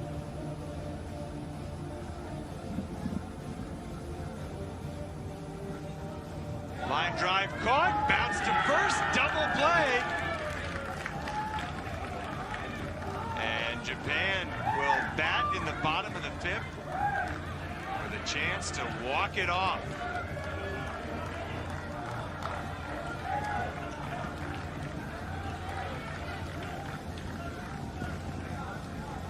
That would force a 3rd set tiebreak. Winner likeliest to play Cuba in the World Championship. It won't be definite, but it is highly likely the winner of this game plays for the gold medal on Saturday. Motoiki, who scored the tying run in the 4th, leads off the 5th. And he puts it in the same spot, and with the same result, he's safe.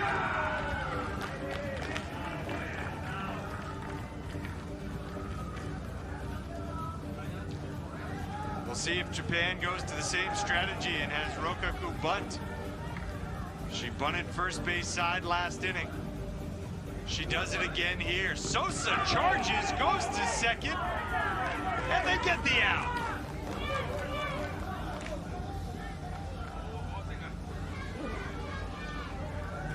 Heck of a catch. Humberto Molina, knowing that the contact was coming, used both hands to squeeze it, kept his foot on the base. And now a ball on the left side. And Japan does get that runner to second with only 1 out.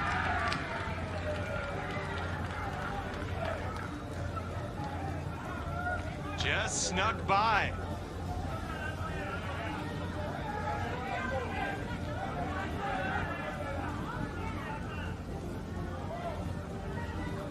Harutomo Tsuji, up the middle, that's a hit. Japan has the winning run at 3rd.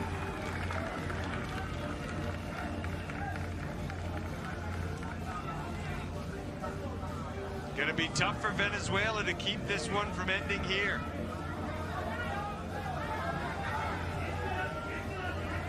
It's Mio Oshima. Oshima hits it. The flip to the plate, and Japan wins. We're going to a 3rd set.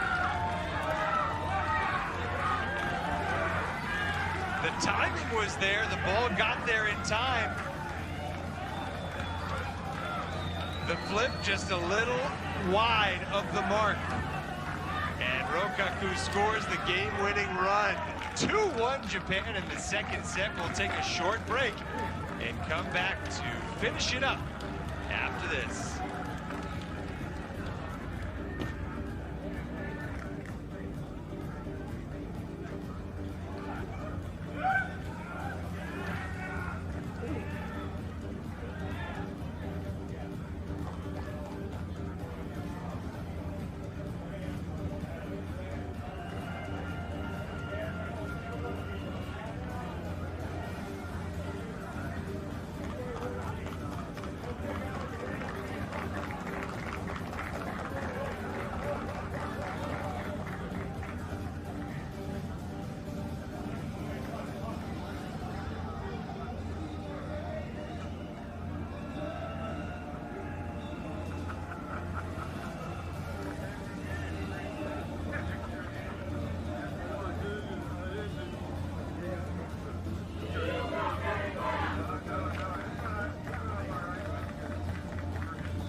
Well, here we are for the third set of the last game of day one of the Super Round. And Marquez starts off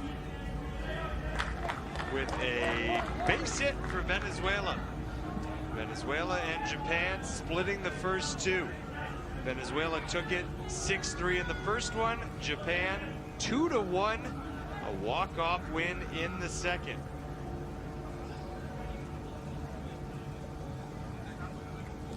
Roberto Molina follows up Marquez with back-to-back hits.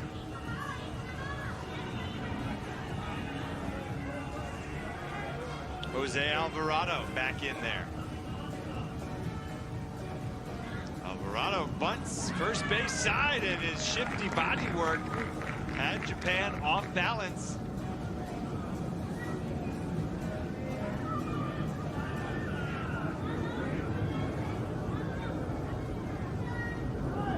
Maybe forcing a bit of a miscommunication.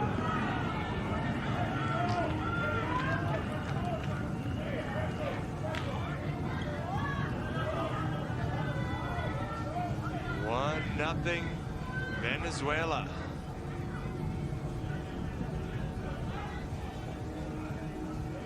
One out. And two away now with runners on second and third.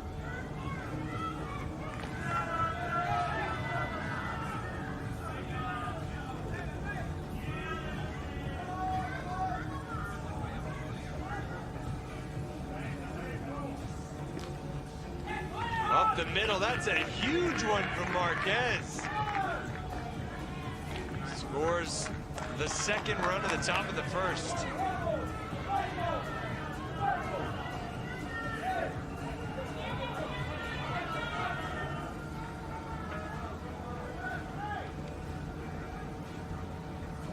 So yet another one going the distance. Japan gets out of the inning down by 2, but that's a tough hole to start, given that Japan's offense has struggled today. Through 5 sets, Japan has totaled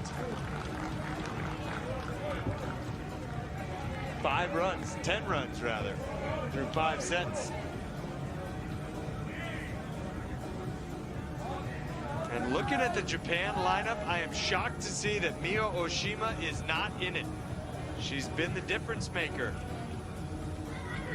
Of the 5 sets today that Japan has played, they are 2-0 with Mio Oshima in the lineup, 0-3 with no Oshima. But she starts this one on the bench. Shun Mikami makes an out. Takuyashima bats next. Foul ball, 2 outs. And now it's Rokaku.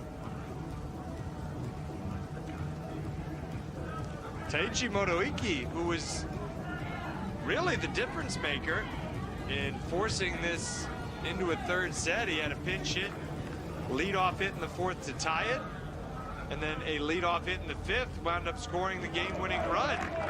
So the 2 players that I think are like the X factor for Japan today, starting this third set on the bench. And they trail by 2 after 1.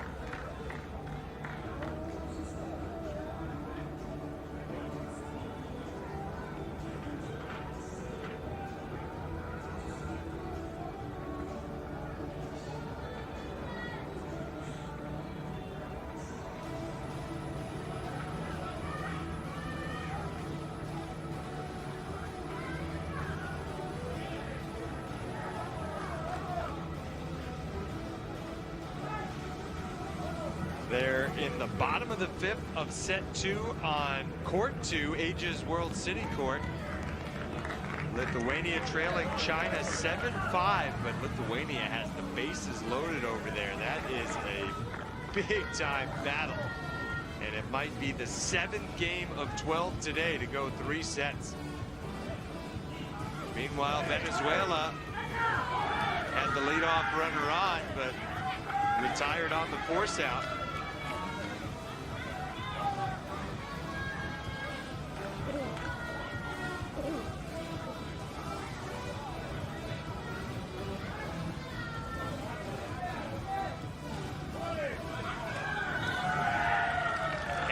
play, double play by Japan. On to the bottom of the second we go.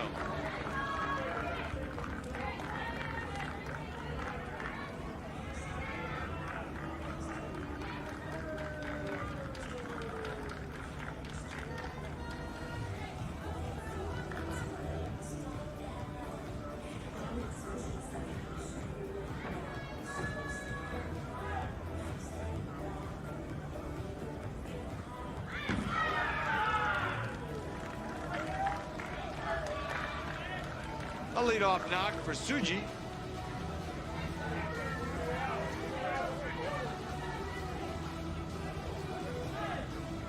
China has actually just beaten Lithuania 7-6 to win in straight sets.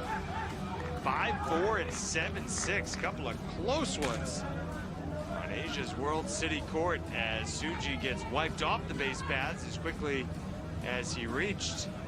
The Rokaku bunt does not work.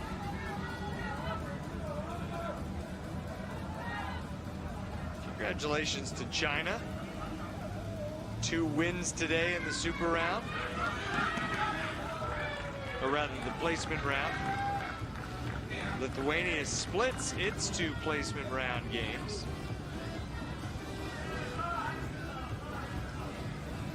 That means there's just 1 to be played for each of those 2 teams at this stage.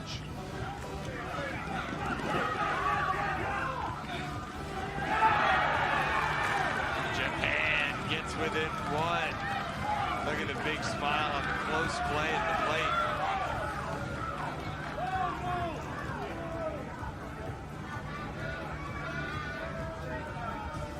Safe at first and safe at the plate.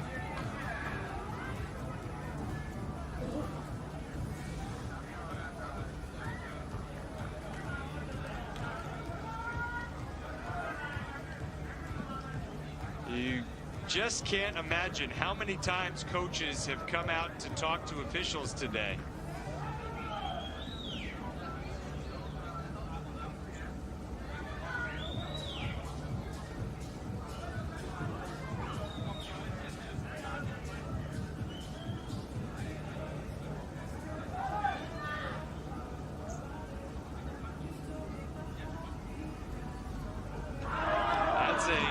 Zone violation.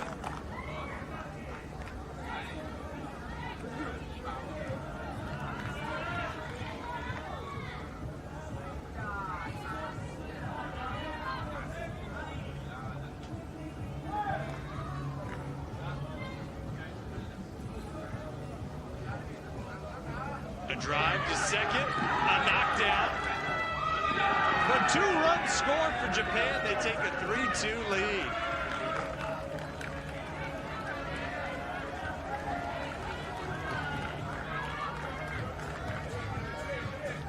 Tsuji having a big inning. Diaz just had the ball slip. That's what allowed that second run to score.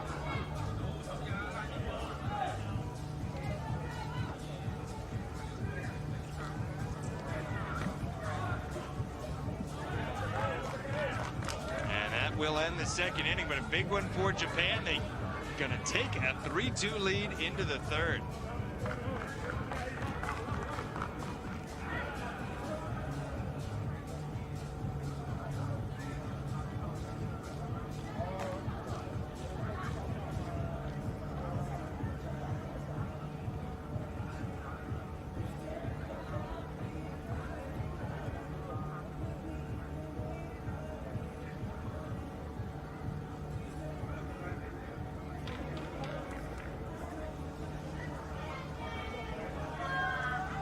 We knew it was going to be a good third set, and I frankly wasn't expecting to see 5 runs on the board so quickly.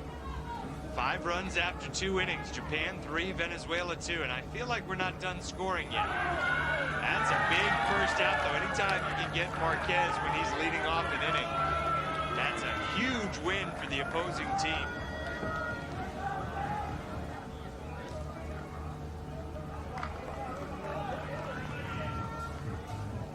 Molina, he hits almost as hard as Marquez. And with the Rokaku bobble,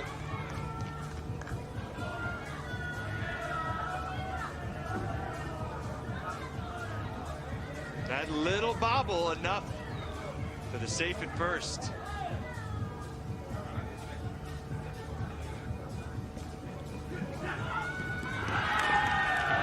Nice play to get the lead runner.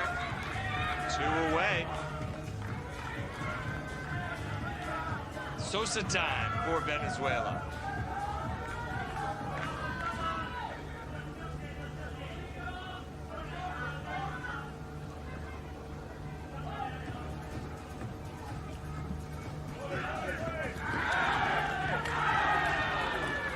Out at second.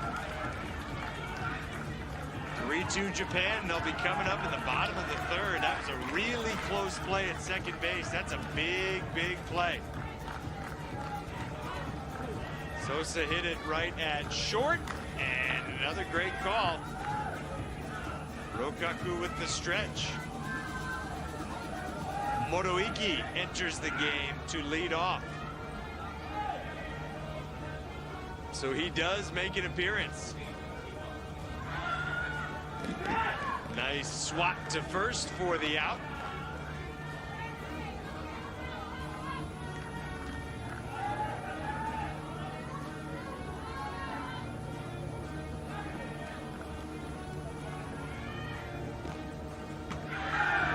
That's a blast.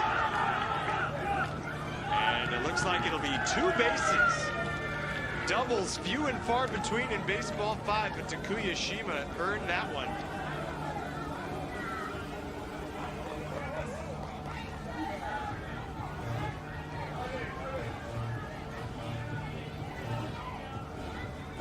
Now Rokaku with 1 out. She almost always goes to the right side, moves the runner over. That is certainly not an accident.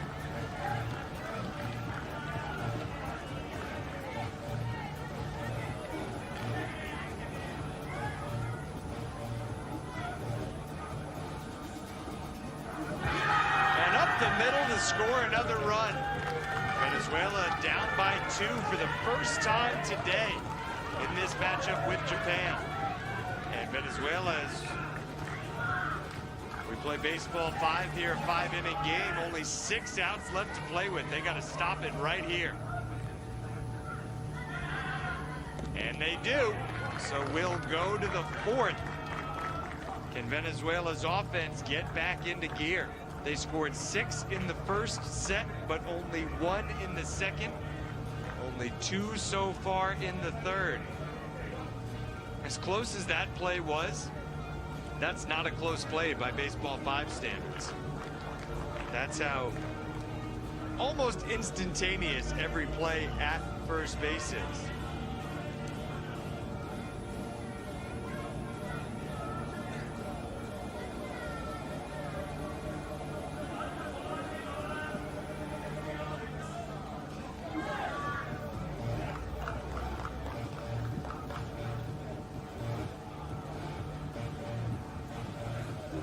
Marbel Diaz blasting it to third base. She becomes the first out of the top of the 4th.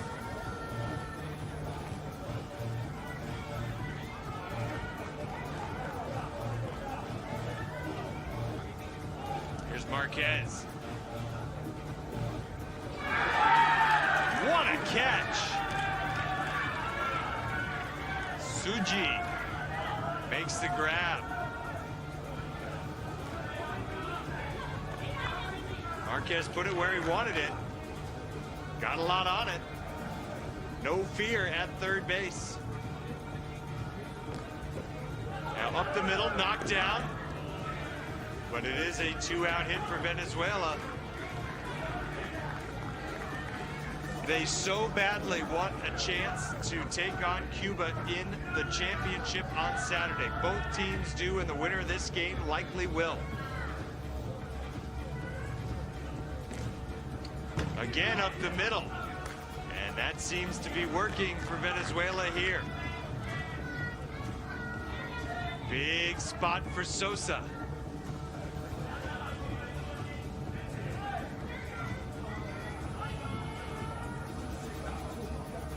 Sosa's gonna bunt.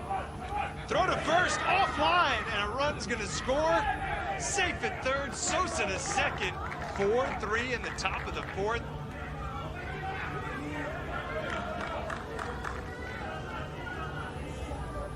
Yoselin Sosa is on one tonight.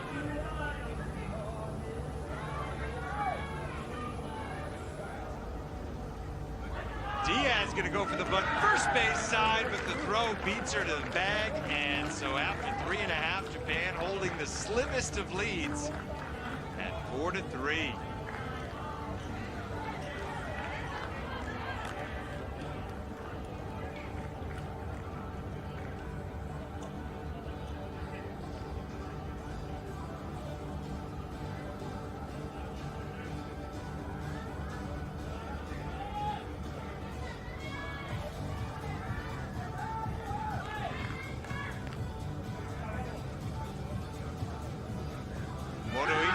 To third. And he'll stay there. A little bit of trouble with the grip for Alvarado. At the end of a long day, those balls get slippery. And Japan successfully gets the runner to second. Trades the first out of the inning for it.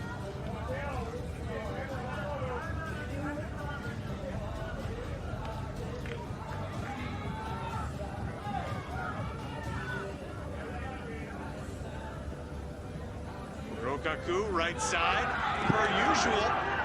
Throw to the plate. And Japan gets that run back. You gotta be expecting Rokaku to go right side.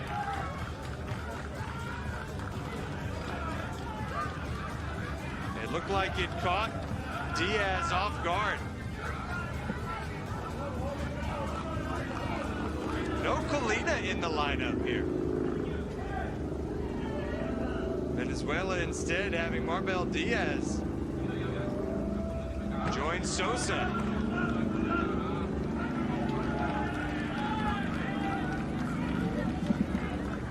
Diaz, maybe more of an offensive threat than Colina, but Yoelis Colina's a really solid defender.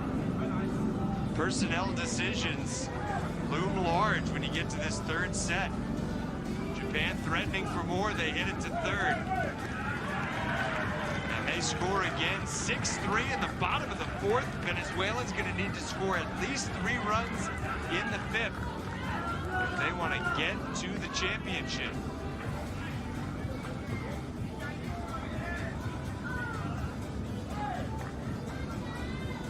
Here's Mikami.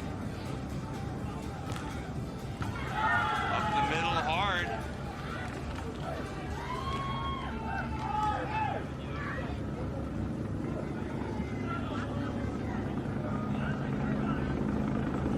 Venezuela not out of the woods yet.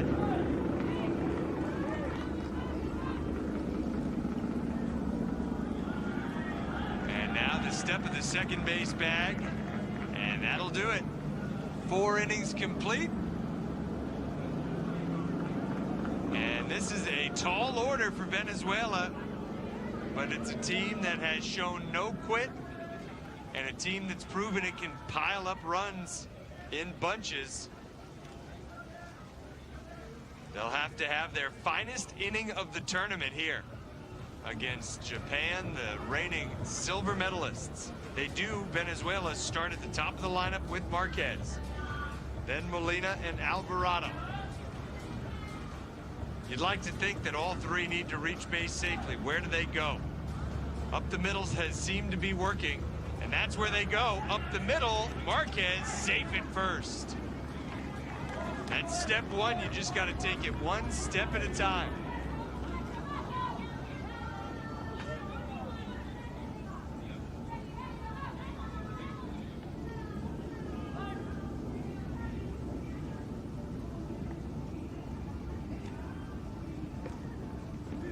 Good ball. Marquez beaten to the bag for the first out of the top of the 5th. Japan 2 outs away from returning to the championship game.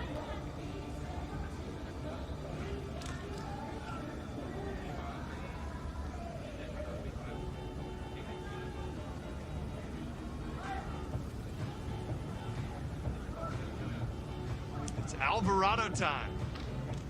Does he go up the middle? You bet. 2 outs, and it looks like Venezuela may be running out of time. Could Japan be headed back for a rematch with Cuba? It's not guaranteed, but if they get one more out, it's likely. Sosa to short. The flip to second, and Japan wins it in 3 sets. Drop the first one 6-3, win the second one 2-1 with a walk-off. And then they mirror that first set, score 6-3 to win it in the third. Wow, what a night at Bauhinia Court at the Central Waterfront event space on Victoria Harbor in Hong Kong, China. Japan improves to 3-1.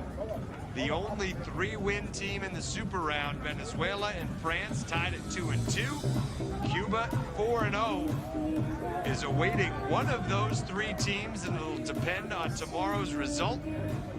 The first super round game of the day tomorrow will be between Mexico and Venezuela. Then it's Japan and Chinese Taipei, France and Cuba to close out the night. We will not count anything yet because those games matter, and we're excited to bring them all to you on GameTime.sport. But of course, before that, our morning action will conclude the placement round. Lithuania takes on Australia at 10, Tunisia and Hong Kong, China at 11:30. South Africa and China will end the placement round. Thanks so much for being with us on this Thursday night in Hong Kong. And congratulations to Japan, the team that just won't quit. And that perhaps earn themselves a rematch with Cuba.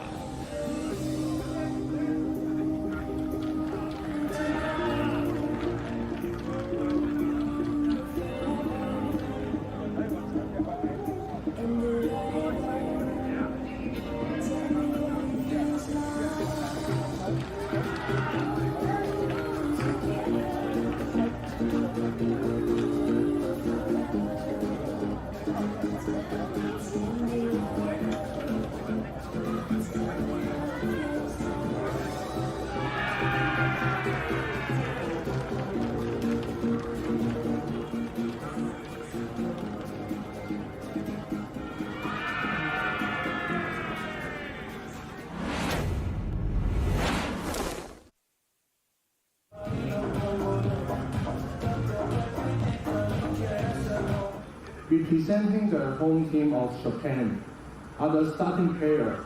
Number 5, Tuna Wakamashi. The official of this match are home base official. A couple of low-scoring tilts with Cuba, few low-scoring tilts with Cuba. And this is an awesome start for Venezuela. A 2-0 lead.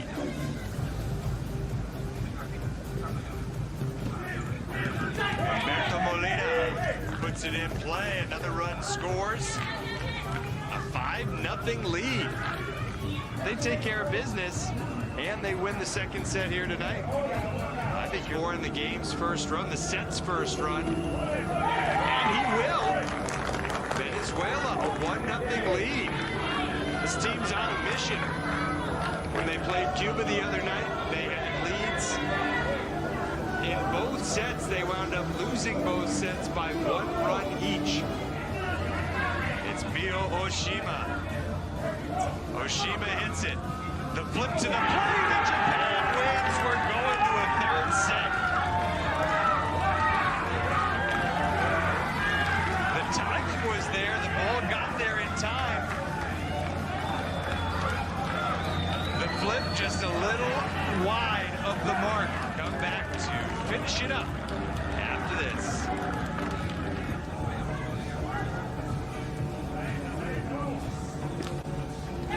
Up the middle, that's a huge one from Marquez. Scores the second. A drive to second, a knockdown. The 2-run score for Japan. They take a 3-2 lead. this third set. Japan threatening for more. They hit it to third. And they score again, 6-3 in the bottom of the fourth. Venezuela's going to need to score at least 3 runs in the fifth. But 4-0 is awaiting one of those 3 teams, and it'll depend on tomorrow's result.